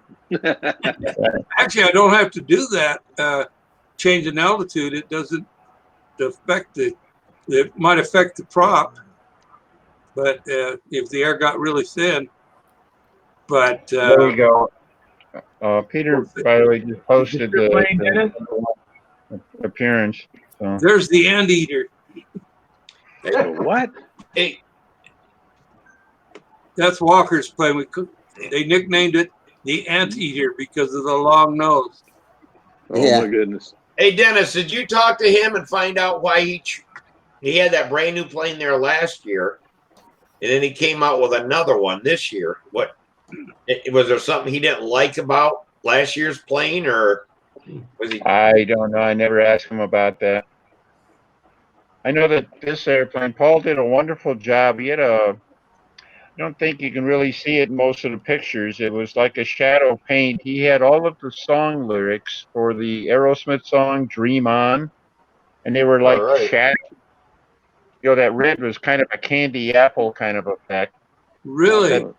Yeah, Cool. and so the song lyrics were if you will, under the red. Now is that And just really a stunning effect. He did a fabulous job with that. I was really blown away by it. So. Yeah, I couldn't believe he didn't win the concourse. Who won? Well, he did not, but Ryan's Eagle. The airplane that did the Ryan's Hope airplane from Steve Millett was phenomenal. It was just fabulously built. It was not, to me, it wasn't a huge surprise, but yeah, and yeah, so both spectacular airplanes. Yeah. You get to that level, I mean, one of the airplanes behind that, Todd Lee's Mustang, was my favorite. An airplane in silver, and it comes out looking flawless. That's some serious work. So Todd Lee used to fly that. He used to fly that Mustang, that Sig Mustang that had the wing was all crushed out. That must be that Juno.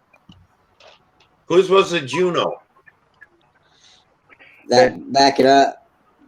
That was Bruce Jennings. Jennings. Yeah, Bruce Jennings. Jennings that right there. With transparent. Well, the wing, all the flying surfaces are monocoated. Well, probably ultra coated, and I believe the fuselage is painted. Yeah, man, Bruce brings some beautiful planes every year. Yeah. But he didn't get more than 14, 15 points on that, and I thought that was. I thought he got 16, but I'm not sure. I could be wrong on that. Okay. That airplane's a few years old too, so it's probably got a few little flaws. Yeah, but people do not give monocoated airplanes that are done really well. They don't understand what it takes to do that. Oh hell yeah! No. That is absolutely beautiful. The scalloping over here, damn. Yeah. If you look at that thing, you can't find a flaw in it anywhere either. Yeah. I looked at it. He really, he takes the chances. You can even judge his glue joints on the I-beam. I mean, it's crazy. You can. Yeah. You can. It's gorgeous. Its workmanship is, spectacular, and he does a beautiful job with the covering. And I believe that's the airplane. I believe he knocked the nose off that thing once a couple of years ago. Wow. Got it off. Never know. Can't see any of that. So. No. Yeah, look at it. He has a one-bladed again, that's metallic. No, he doesn't. Metallic so they're not very forgiving about height. Hey, Dennis. Vinny, speaking of one-bladed props, didn't you guys try that once, you and your brother? Yeah, my brother tried it. You got it working. Tom Dixon. I I flew the wish you airplane got it one working time. because I have a lot of That prop. one-bladed props now. And I told him congratulations. That was Tom Dixon's there, 1028. Oh, Lord, look at that. You keep going back and back and back. You might get mine.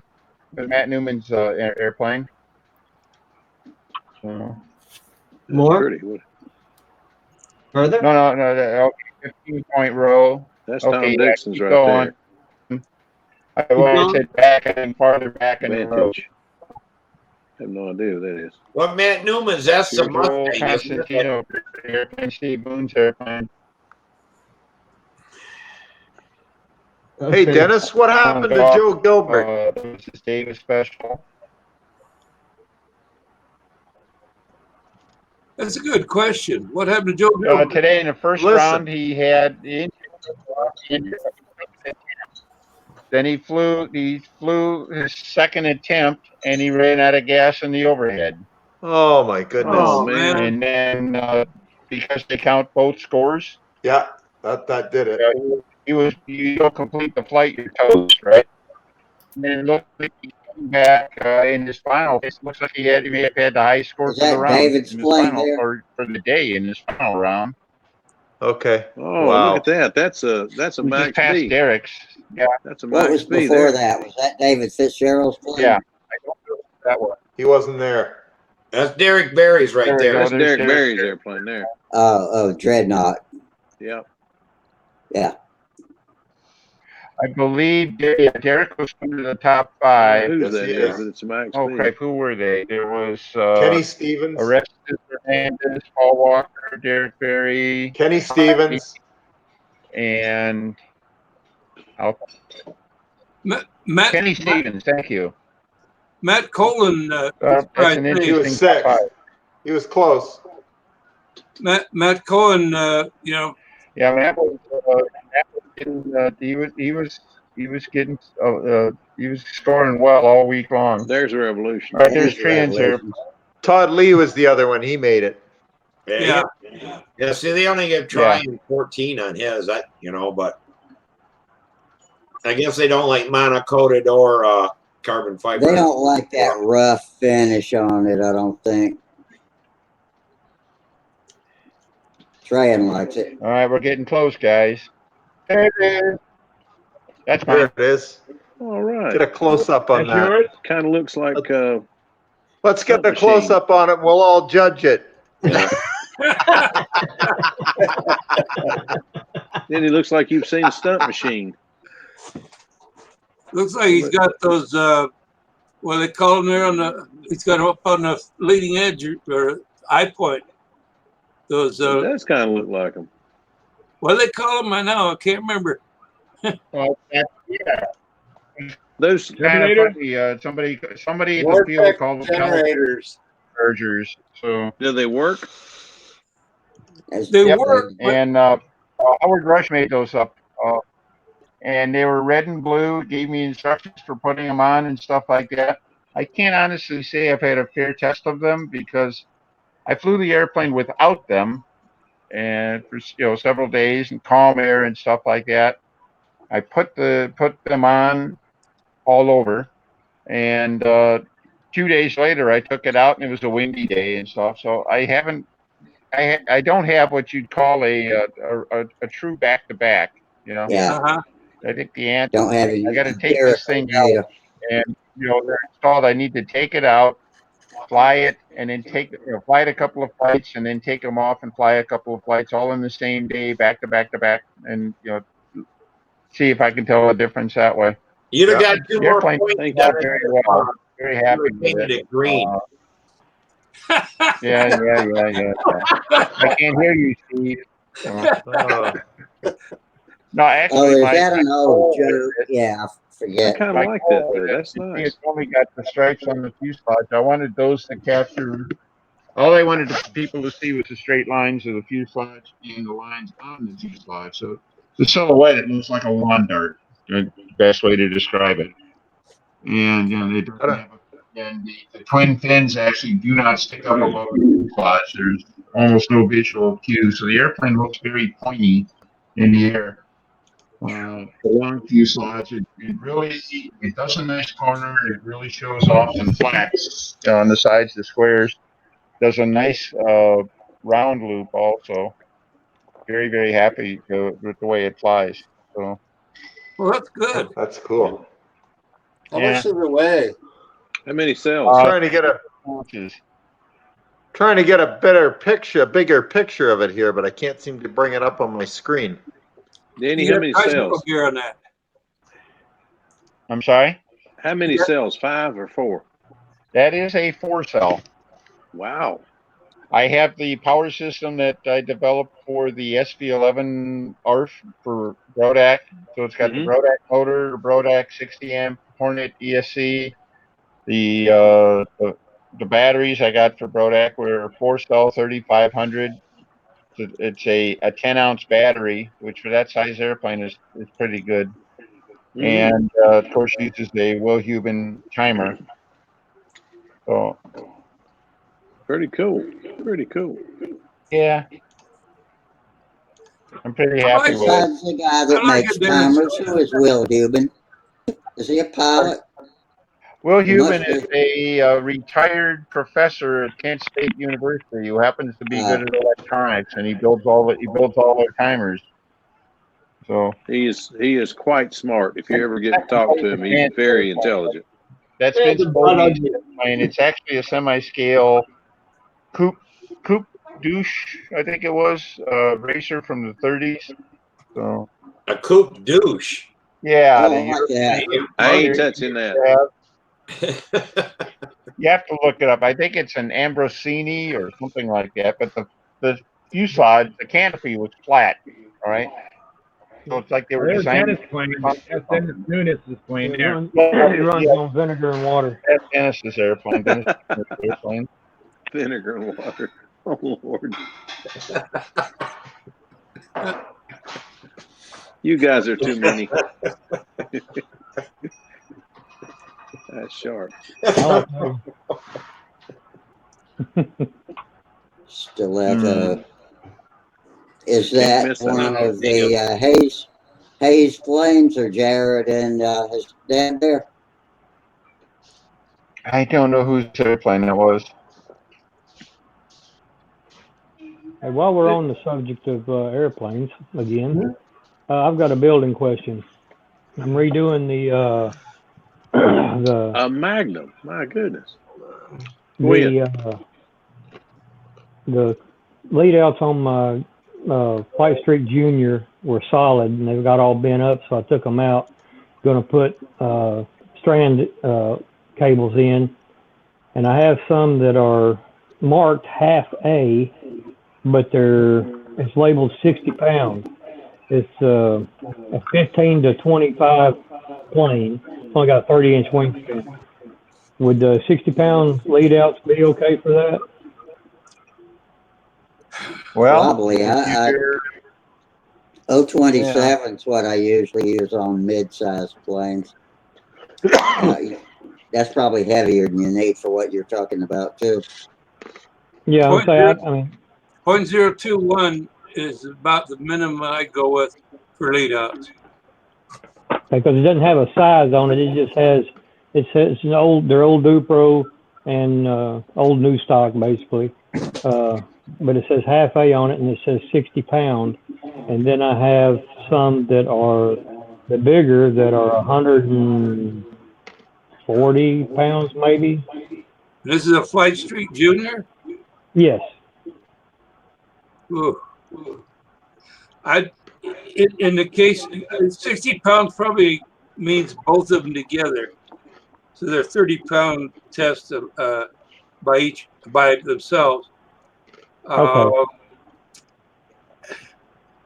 For what they weigh, they don't weigh that much, even the bigger ones. I'd go with the bigger ones just for the safety factor. I would too, because if have a situation where it flies across the circle after catching a weed or something and yanks yeah. on the end of the lines. You want both of those.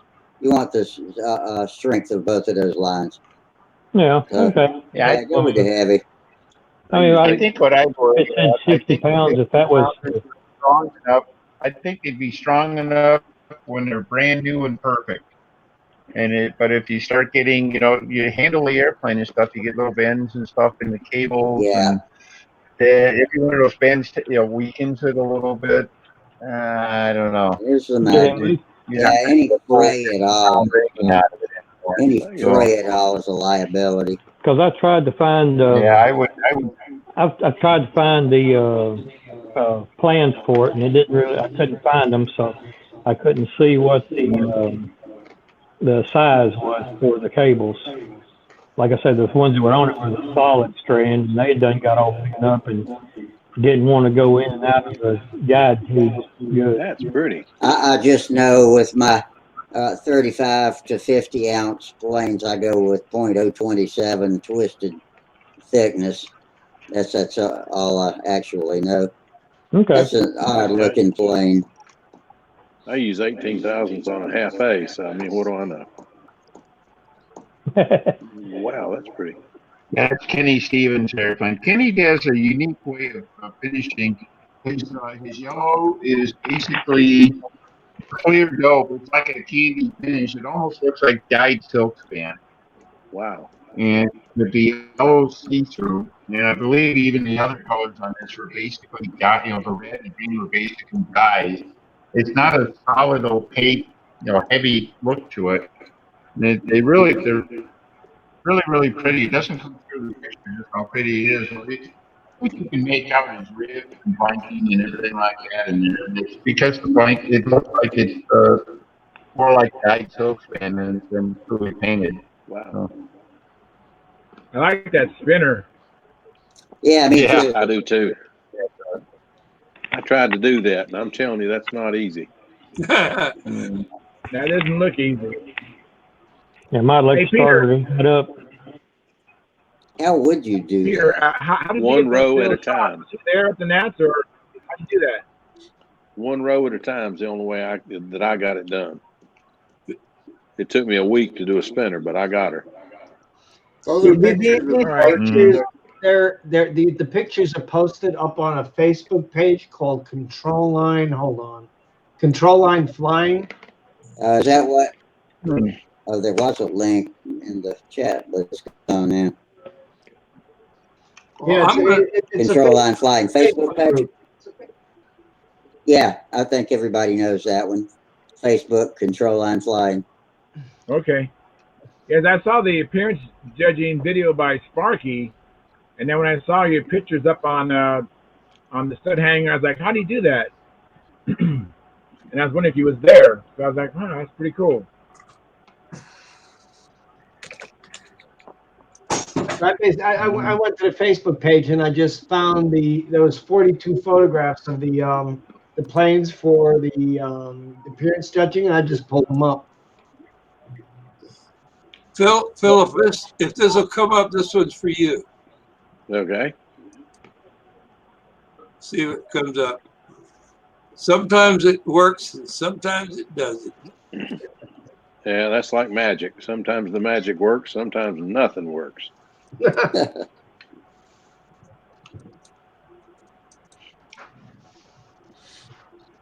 There we go. Oh, yeah. There you go. Yeah. Yeah. There you go. Sharp. That was a I'm gonna Brodak. stay behind y'all. I hadn't seen anything yet. Pathfinder LE. John, I definitely want plans to that. That is nice. You'll get them. You'll get them.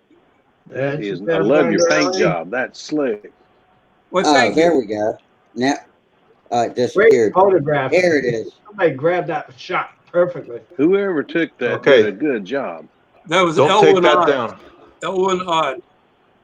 He did a nice job. I try to be a photographer, and that is quite a shot right there. Yes, quite. Yes. Well, thank you. He also had one inverted that was nice, but I thought this one kind of shows John's house and everything back there. Yeah. That's a sharp airplane. What Yeah. motor? What motor did you have in that? Stalker 51. I don't have a Stalker, but I got a Super Tiger. I That'll might work. just buy the Stalker because it's rear exhaust. Yeah, that's what I liked about it. And I thank like the you way for it makes them look clean. yeah, and thank you for the compliment on the paint job. Oh, I love it. That's beautiful. Yeah, it is beautiful, John.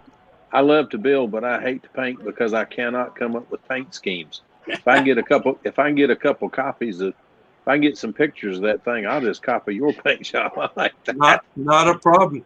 That yellow on there is that Rust-Oleum acrylic enamel. It's a water base. Rattle can. No, not a rattle can. Oh, I thought it was rattle can. Wow. No, it's comes in a little tin and a pint tin. Okay. And what was the question? What clears over top of it? Dope. Wow, ultra clear, cool. And Beautiful. the colors are rattle can. They're duplicolor, My goodness. and it's all compatible. It all works together real Oh, You well. mixed everything up on. Now you gotta- said, I got to get John, up you with you. said the yellow was acrylic enamel or acrylic lacquer? Acrylic enamel. Has to be Rust-Oleum. enamel. Okay. It's I Rust-Oleum. didn't know you could mix enamel with lacquer. I put a base coat underneath it, and then it took 2 light spray coats to get a solid yellow, which Okay. amazed me. Wow. Anyway, Sharp. Beautiful. That's a very sharp plane. that That was is for a you. sharp plane. I'm going to stop now. That is a sharp airplane. Yeah, it is sharp. I Thank agree. you. The one you had at Tucson was impressive, but it wasn't near that pretty. Wow. What year was that, John? That was 2015. It was the 19th year of Rodat contest. Very nice. Hey, John, You Yeah. still have that plane? did you Yeah. get my PM about your password deal? Yes, I did. Thank you so much. Okay, I just wanted to check. Yeah, I looked through that. It's very easy to understand in that format, and I appreciate it. In fact, today I picked up a couple of flash drives to get set up to do it. How's the plane coming along, Peter? I'm okay. Where we go? It's slow because, of course, I have to work. I turn it around and I cut the hole out and basically got the engine all squared away. So I've got that part. Now I'm just trimming the nose of the fuselage right along this line where it says in the instruction. So the Tiger 36 is sitting right there. I've got that all squared away, and I'm now trimming the nose. And I'm going to install, or at least drill for the landing gear and the motor mounts. Cool. Before I put on anything over here, and I start working on the rest of the fuselage, and then finally I will get to the wing. Did you get your jigs? Yes, I got the jigs. They're sitting in a box, waiting to be installed. But I figured I've got the fuselage underway. I figured I'd finish that first before I start on the wing. I have to get some material because what I have here, is what I have back here is basically a folding table. It's a picnic folding table. I got to get something on top of it that I can pin to so I can actually anchor the jig. Get you a piece of sheetrock. Drywall. Yeah, sheetrock, or what is it? I forget. There's some other material. Gypsum, right? MDF, maybe? Yeah, well, I there's buy the old those 24 Celotex. by 24 pre-cut squares at Lowe's. They're Yeah. always either in the paint department or in construction, the lumber department. I used to use Celotex a lot when I was building sailplane wings, but the sheetrock works so much better. Yeah. Well, I've got the engine for my version when I build that Saginaw. I picked up a Stalker 40 with a side exhaust and a motor, Awesome. and that's what I figured I'd put on that. It deserves a IC motor for that type of an airplane. Oh yeah, it's a classic legal. That's not really classic legal, but it's nostalgia legal. Oh, okay, nostalgia legal. Okay. Yeah, you're not gonna put an electric motor in one of those. Though I really like electric motors, I'll tell you truthfully. I like it. Go ahead. You guys will be surprised to hear I'm going to get rid of all my old beater glow motors. Really? Yeah, I'm going to get rid of all the beater ones. I've got Enyas and old McCoys and crap. I want to get rid of all that stuff. Really? You got any lightning Well, bolt? there's a reason why, and the reason why is this. When I go to the field, I like to have an enjoyable time. I like stuff that runs well. And old Enyas and stuff like that, all they do is they frustrate me. Every time I go to the field, I get stupid engine runs, stupid tank setups that don't work right.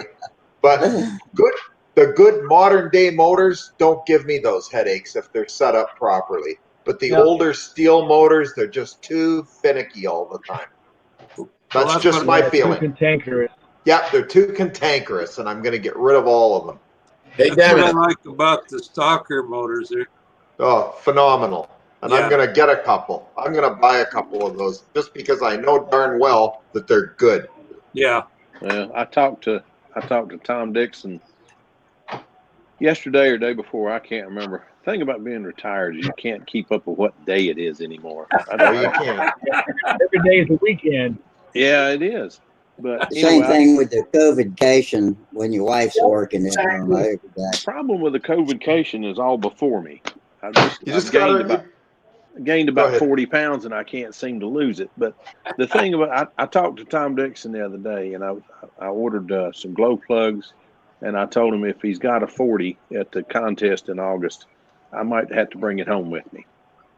So side exhaust or rear? Rear. Yeah.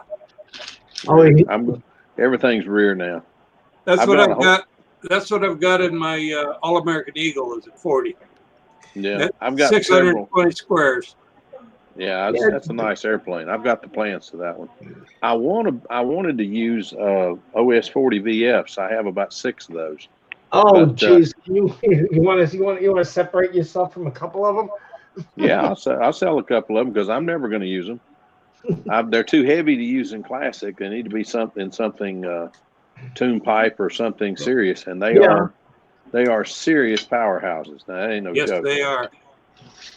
But I have a 46. I've been trying to get a 40 for a long time. Well, I need to get in touch with you, and I've got a couple 40s you can be the proud owner of. I have a 46 in a I always want to call it a Thunderbird. It's a Cardinal, a full-size Cardinal. It had a 60 in it, and I pulled the 60 out and put a 46 on a tune pipe in it. That'll do it. It flies as good as it flew with the 60. Yeah, that thing flies great and doesn't drink near the fuel.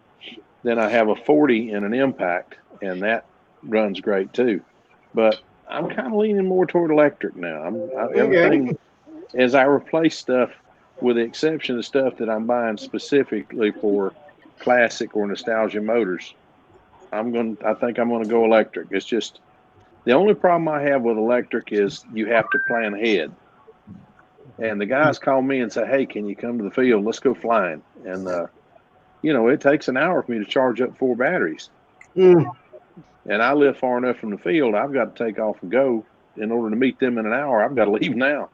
So it's a bit of a challenge sometimes. But the ICs, you can just lay it in the car and go. With the electric, you've got to charge it up and plan ahead a little bit. But if you plan ahead, the electric is just neat. I mean, you don't have to How far wipe ahead anything can you off. charge batteries? You can charge them the night before without any problem, but I don't like to leave them any longer than that. about one day, about 24 hours, and I want to get them back to storage voltage. Charge it in your car on the way there.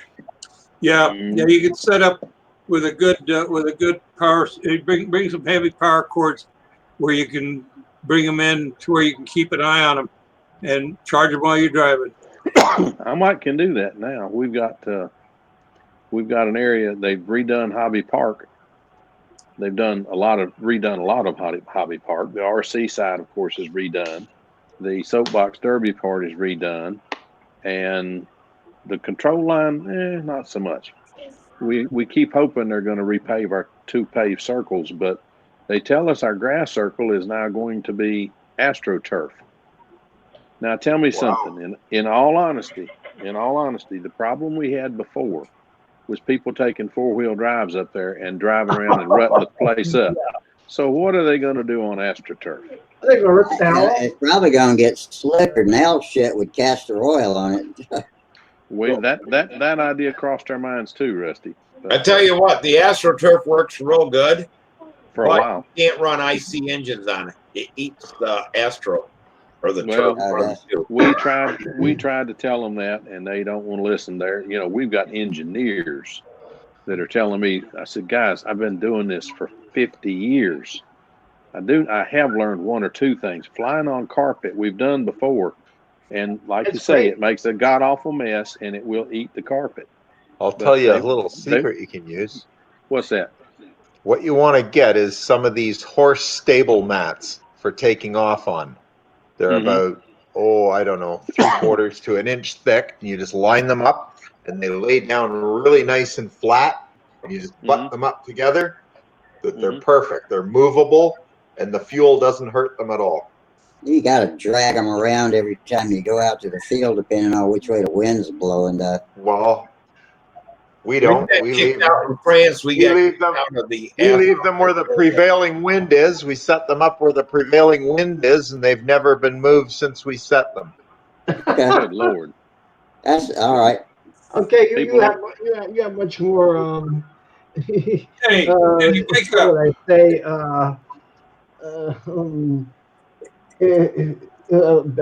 More. They don't have thieves. Exactly. I can recall. They had carrier. Basically, we had in Flushing Meadow Park in Queens. You had your carrier for carrier events. You had your carrier platforms, or what they were, so you can take off and land on them. And somebody said at one point, somebody turned around and torched the whole bunch. It was like they were just sitting there on the side, not bothering anybody, and somebody burnt them to the ground. Some people just got to be tearing something up. Here in France, we could fly on that one soccer field that it was AstroTurf, but until the guys with IC engines went out there and just burnt big holes, they kicked us all out and locked it up. But they were not to, no motors. But that pissed some people off. It's like, well, if electric can fly here, IC should be able to fly here. And so we all lost the practice field. But I don't think it'll last long. Another thing is, if they do it the way they're talking about, they're going to pack the surface before they put the carpet down. Well, that's going to make it harder than heck. And the idea is land planes with no landing gear up there, combat planes and such. We're going to destroy a bunch of airplanes. It was surprisingly spongy, but airplanes landed and took off from it really nice. Samantha loved flying off of it. She goes, this is nicer than pavement. It was flatter, smoother. Well, I'm gonna hope it works. Combat on it. I've always wished we could get an asphalt circle that was flat, because everyone we've ever had's got like a 15, 18 degree angle to it. Well, I finally went to Virginia and we flew in a parking lot. It was dead flat. It rained the night before. Guess what? We had a 1/4 inch of water, and it stood there all day. Yeah. That was a mess. So now I'm kind of glad we got a little angle to our field. Have you So I ever told my brother if we won the lottery, I was going to build a 200-foot golf green. flown at Booter Park there in St. Louis? I have seen Sluter Park. We went to St. Louis and went up in the oh, good grief. The Arch? The Arch. Hey, thank you. We went up in the Arch and then saw Sluter Park and went through the Catholic Church and did some other things just around St. Louis. And some friends of mine kept telling me, we've got some things you've got to see while you're here. And they took us around, showed us some things, and we just had a ball. That's a nice park. That is. They've got a. I don't know. When I flew there, they had a really nice, like a donut there to plan, and it was sloped just a little bit because the rain run up, and it worked out really good. The only problem is, well, actually, it worked out good because you know when you go in for a landing, if you're standing up and you're coming in for a landing, how your wheel hits first. Yeah. Some judges will judge you down in a contest if you land and your outboard wheel hits first. So what you have to do is on a flat one, you have to get down low as you making that landing and bring it in, so both the gear come down and touch down at the same time. When you got a little bit of an angle on it, though, they both touch down at the same time automatically. Yeah, I had a fella discuss that with. I got into a discussion with one of the judges about that because he really scored my landing down, and I had to ask. I said, I don't, I'm not trying to be huffy or anything, but what was wrong with that landing? Because I wasn't even sure it was down yet. I just heard the wheels start spinning. Well, your outboard wheel touch first. You need to brother, give me strength. I said, dude, I'm 6'4". What do you expect? So the next time I landed, and everybody said, you reminded me of Dan Banjock doing his overheads when you landed. I got down on one knee and spun around with it. But he did give me a good landing score, and I did win the contest. So wow, give me a break. It was Alan Brickhouse set me aside one day and taught me to get down low on the takeoff. And what he had me do is put the airplane directly off my right shoulders as I'm right-handed. And I would be down low and I'd be facing 90 degrees away. And I would let that plane go. And just before it got dead in front of me, just stand up. That's how I take off too. And then you take off nice and smooth and easy. Bring it around. Yeah. Then come up. If I got down on one knee and started the takeoff when I got up, it'd be like 4 minutes into the flight. I'm not on one knee. I'm just down low. Got my legs stretched out. I might not get up. Yeah, I know. I'd be sitting down on my ass. So maybe I couldn't either. But the landing's much the same way. You get down low and you bring it in. Get your hand down where it's maybe a foot or two off the ground and bring it in. You will improve your scores. And those are the easy points to get, takeoff and landing. Yeah, Bob Hunt told me that. He said, why in the God's world do you give up your takeoffs and landings? I said, what are you talking about? He said, well, you jerk it off the ground, and when you come in for a landing, you let it bounce. He said, pay attention. He said, those are easy points. Don't give those up. Yeah, it took me forever to get that. You do. Every flight you have to get down on your knees to do it. Yeah. The other thing you can do is make your inside landing gear longer or your outside landing gear shorter. Yeah, then the airplane sits crooked on the floor. Yeah, but they don't care about it. It looks like it takes, take off nice and flat. Yeah, but your airplane looks ghetto every time anybody looks at it. It looks like nah, you don't want that. I mean, you don't necessarily have to. You have to get down on your knees to do it. It's if you jump, it's the whole thing is to not get the urge to jump off. Turn around and let the plane pick up its tail, taxi with its main gear on the ground, and then lift off. And the same thing when you land. It has nothing to do with getting down on your knees or getting down close to the airplane, Yeah. really. I But tried Peter, to take Peter, off with almost no line tension too. Peter, you're Yeah. right in some ways, but here's the thing. Like I'm 6'3", he's Phil 6'4". Most of us, or many of us, are fairly tall. What happens when if you stand up and you take off, you may get a smooth takeoff, but the inboard wheel lifts first, and they'll yeah. Listen, when Yeah. you're in a competition, every little thing is a point against you or a point for you. And Yeah. one of on takeoffs and landings, like I said, every flight has a takeoff and a landing. No matter what you do between the two, there's a takeoff and a landing, and you have to do them. They're required. You can't get up in the air without the takeoff. You can't get down without the landing. So they're easy points.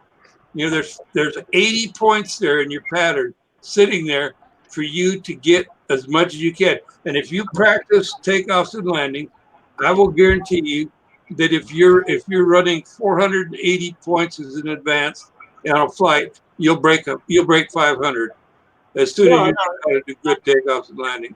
I absolutely agree. And I may have a little bit of a different slant on it because some of the models that I've flown were three liners where you had throttle control, and basically you got pretty good when you had that advantage to taxi the airplane around half of the circle before you hit the throttle and actually took off. So I know I get where you're coming from.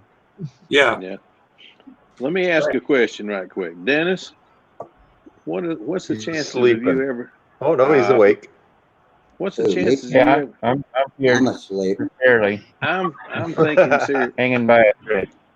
I'm thinking about doing the I was still sport hanging wing. up on the takeoff or optional landings No. are mandatory. I'm done with takeoffs and landings now. I've been meaning to ask you a question for the longest time, and I keep forgetting. So Yeah. while I'm remembering it, I'm gonna say it because I got a good memory, but it's real short. Anyway, sport wing. The sport wing. Have you ever thought about electrifying the small one? Building a small one and I have small, and it would take a very, very lightweight system. that's what I was thinking. I think it could be done. I'm thinking I want to do one. I was thinking I took one and expanded it. I think it was 20. I think it was 10%, and put a Fox 35 in it.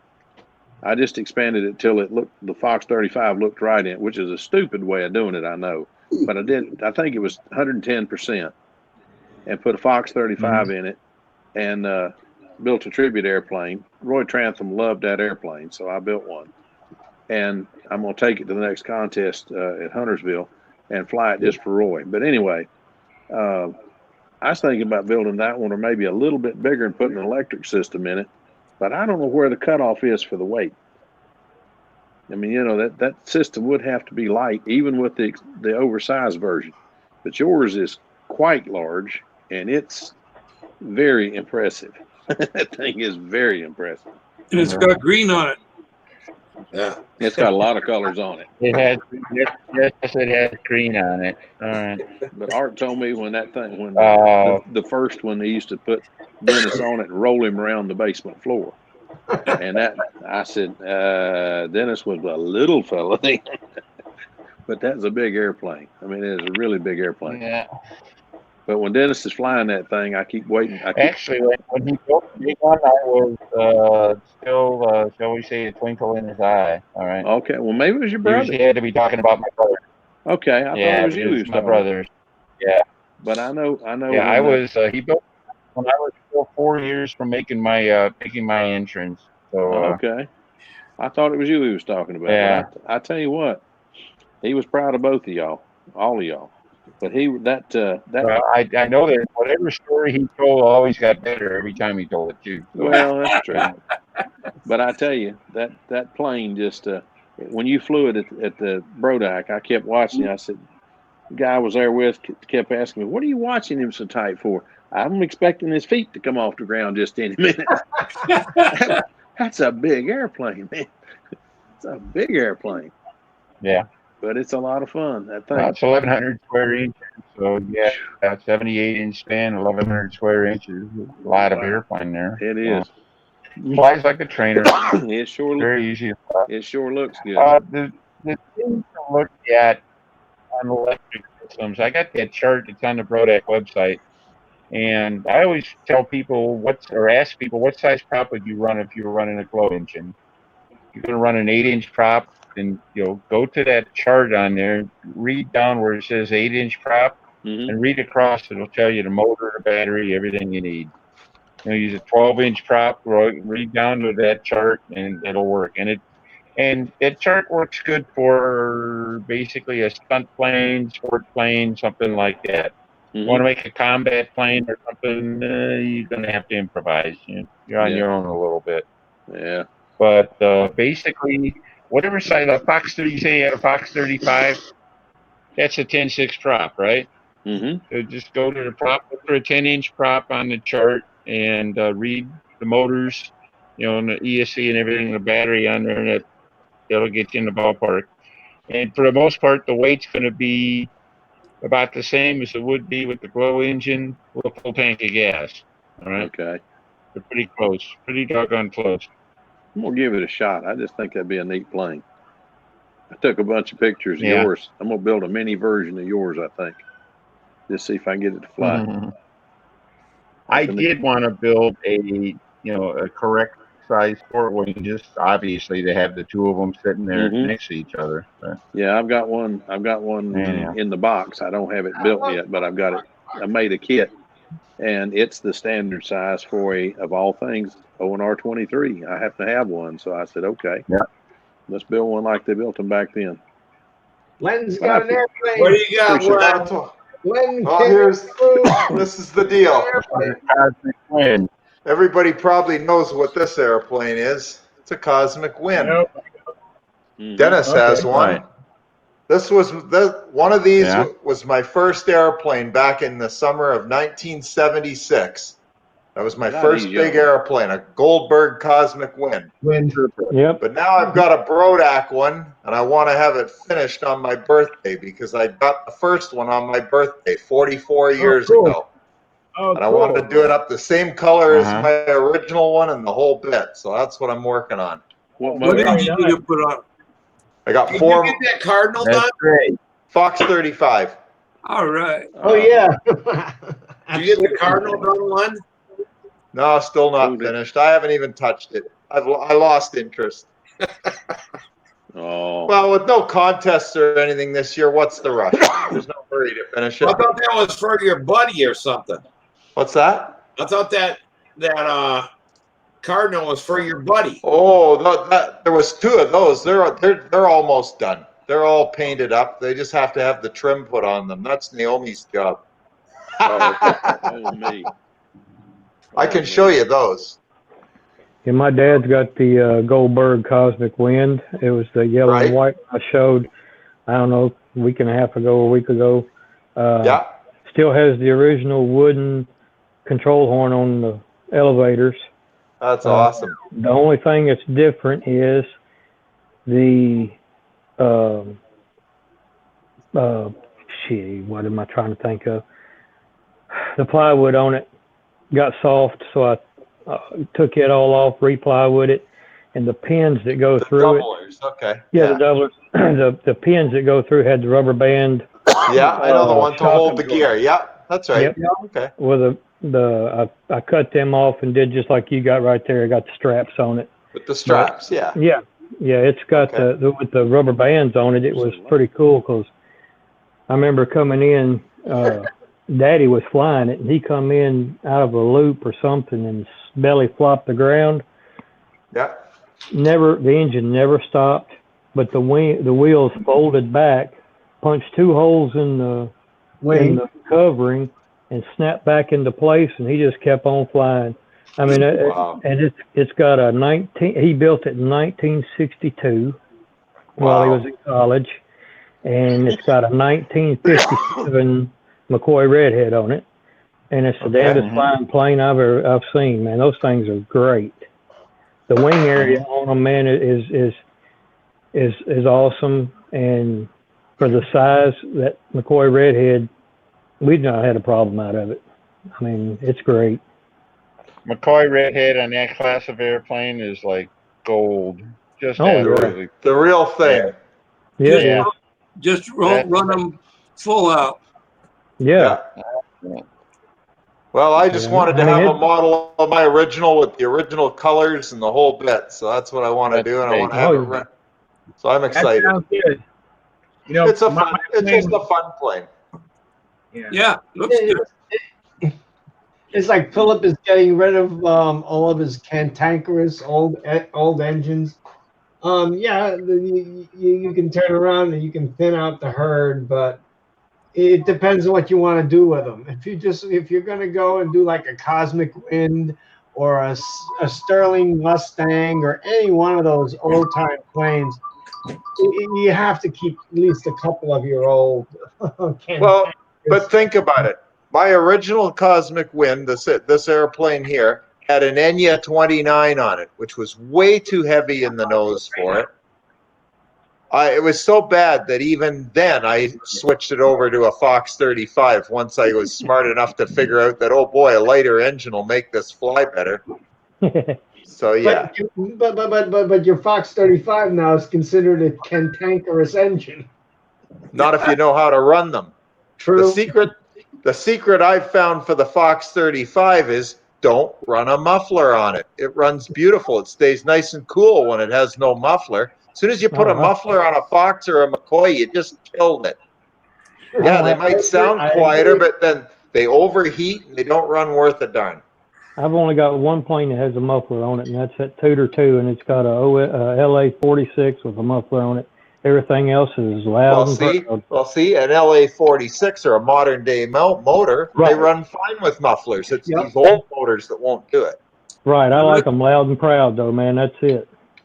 Unless that McCoy was touched by Tom Lay, it don't like a muffler. No. I don't know what he did to them. I've got one, a Lightning Bolt 40 that he did, and I tell you, it's an awesome engine. I'd love to have a couple more of those. If you, Randy Ryan makes his own mufflers for McCoy Redheads, and they're like twice as long. They're a tongue muffler, and they run great, but you just can't, because it gives it more, more expansion in there and keeps it cool. And they run fine. I couldn't believe how he gets his to run, how quiet they are. But okay. Yeah, mine aren't quiet, but they do run. Get rid of the back pressure and it'll run. That's just like running a rear exhaust motor with a tube muffler on it, where they just run a header out and put a little stinger on there. Yeah. They run hotter and shit because there is no place for the damn exhaust to expand. Yep, that's right. You take out that little stopper in there, they'll run great. But yeah, I got a Casminato one, that carbon fiber that's real big. Yeah. And they say that one worked really good. Well, if you look at the Stalkers, why do the Stalkers motors rear exhaust run good on muffler? They got a huge muffler. They don't got a little teeny tube. Them things are big, and it lets the gas expand. Yep. If you're going to run a tube like that, it's really just a manifold. You've either got to really have a lot of holes in the end of that thing where you don't have a lot of back pressure on it. Yeah. Or else running into a big muffler or a big pipe, something that does have a lot of room for. Oh, exactly. And then people will go and put a diverter on there. Oh, yeah. And anything that restricts the engine too much is going to be a problem. A 45-degree angle, takes out like 13% of your flow. Yeah. So here you got something that don't have much flow, and then they throw a damn diverter on it. It's like, yeah, that's a good idea. So now you got to make the hole twice as big, or it doesn't. Right. I'll be right back, guys. Yeah, I'm gonna have to put it to bed. Mama just went up, and I think I'm gonna hang it up for tonight. All right. I tried to work in the yard today, and I got Darn, I'm so loaded up. I'm coughing my brains out. But anyway, y'all have a great week. We'll see you Monday night. You All do. right. Take care. Have a good one. You too. Thank you. I'm gonna sign Good off night. too, guys. Okay. Good night, All right, Tom. Tom. Bye. I'm gonna sign off too. Hey, Oh, hey, geez, Tom, everybody's dropping shit, I off. walked away. I didn't know I was such an attraction. I walked away and y'all are all Yeah, there. right. That's it. you gave everybody the same idea. Let's leave. Yeah, I'm tired. It's been a long, hard week for me. So y'all What want have to you been call it? doing? What have you been doing? I hadn't been feeling good this week. Oh, that sucks. Just bad week at dialysis. That's tough on me. Yeah. Sorry to hear. But anyway, if y'all want to call it, we'll call it. Come back Monday and have a good night. Hopefully, Rusty, won't have so much trouble signing on. you gotta go do kidney dialysis? Yeah, Monday, Wednesday, and Friday.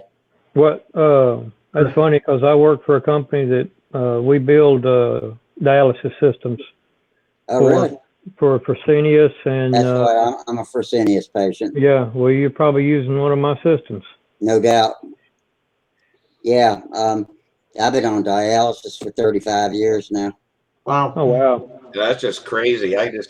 That's just hard to believe that you've been handling this long. Yeah, I don't think anybody else.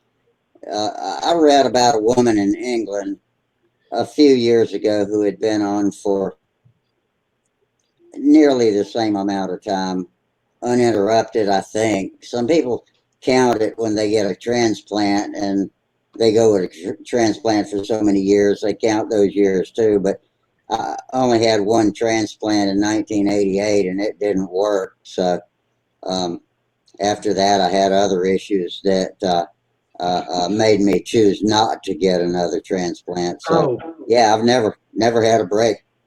So you still have the transplant one in you or not? Yeah, it's on my femoral artery down here in the front. Oh, okay. Right in my crotch area, and it's a little chunk of calcium now. People who haven't ever seen it before always look at it when they X-ray me and say, you got a rock in your hip, and it's like, or they think I'm terribly constipated or something like that. But yeah, it's just a chunk of calcium now. Some people if they're causing trouble, they'll take them out. But mine wasn't causing any problem other than not working, so they just left it in. You should tell them, say, I thought I was short a bag of cocaine. It didn't come out yet. That's like I'm waiting for somebody to kick me in the crotch, and then it'll spread out, and I'll go out with a smile on my face. It's like people from Vietnam and World War II and all them, or Korea, that's lived the rest of their life with shrapnel in them. Yeah. So Rusty, why did you decide to take yourself off the transplant list? Because I got an artificial aortic heart valve, and they are super immune to infection. And when you get a kidney transplant, you have to take immune suppressants, which lower your resistance. And if I had gotten another transplant, the anti-rejection drugs would have probably caused me to get an infected heart and die from that. So right, I only asked because several years ago, my sister-in-law basically could have used a kidney transplant, and the interesting thing is that none of her siblings were a good match, or none of her kids were really a good match to do a transplant. yeah, and it turned out that out of the 7 factors that you go for a match, I matched 5 of the 7, and I'm not even related, nowhere near related. So I decided to donate a kidney. But in the interim, what she did was she accepted a cadaver kidney, and through her blood her blood enzymes all off because it didn't take, and all of a sudden I was no longer able to. I was no longer a match to do it. Yeah. So that's why I was asking. They're a lot better these days at making them work. Even it's not as critical as it used to be about matching. But no, I'm not a candidate now. I've had too many things going on to even endure any other kind of surgery. So yeah, I'm just gonna keep going till I can't go anymore. Yeah, my sister-in-law was on dialysis for 27 years. Wow, that's a long time. You just gotta wait around till Dr. McCoy's pill comes out. That's right. Doctor gave me a pill and fixed my kidney. I grew a new kidney. They said it was a miracle. Yeah, it was so funny. Guys, I'm going to sign off too. Yeah, me too. Okay, man. Fun to I'm be glad back. y'all all got on. I was having so much trouble getting hooked up tonight, but we finally got it. So Yeah. All right. everybody, fair winds, tight lines, and y'all have a great weekend. Good And seeing you, Dennis. Yep. yeah, Take it easy, guys. Dennis, you wouldn't believe how many people been asking why isn't Dennis coming back? Yeah, And absolutely. we missed you. Dennis on Yeah, here. they've probably been saying is, gee, it sure is nice around here without that loudmouth. But anyhow. that guy whose Dennis, it's good to microphone have you keeps back. turning off. Yeah. No, that's Nah. me. Nah, we missed you. But Yeah. I'll tell people, I've been doing forums and computer forums and stuff, and people come and people go. People get tired of it, burned out, whatever. It's just it's part of the nature of the game. So Some people must get a life. Listen all the time, so thanks for doing that. So yeah, man. later. Okay. Guys. Love you guys. Dude. We'll Good see night. you later. Everybody stay safe. Yeah. Yeah, definitely. Wear your masks in public. Yeah. You Good betcha. Good night, guys. Good night. Stopping stream. Hopefully. Who's still here?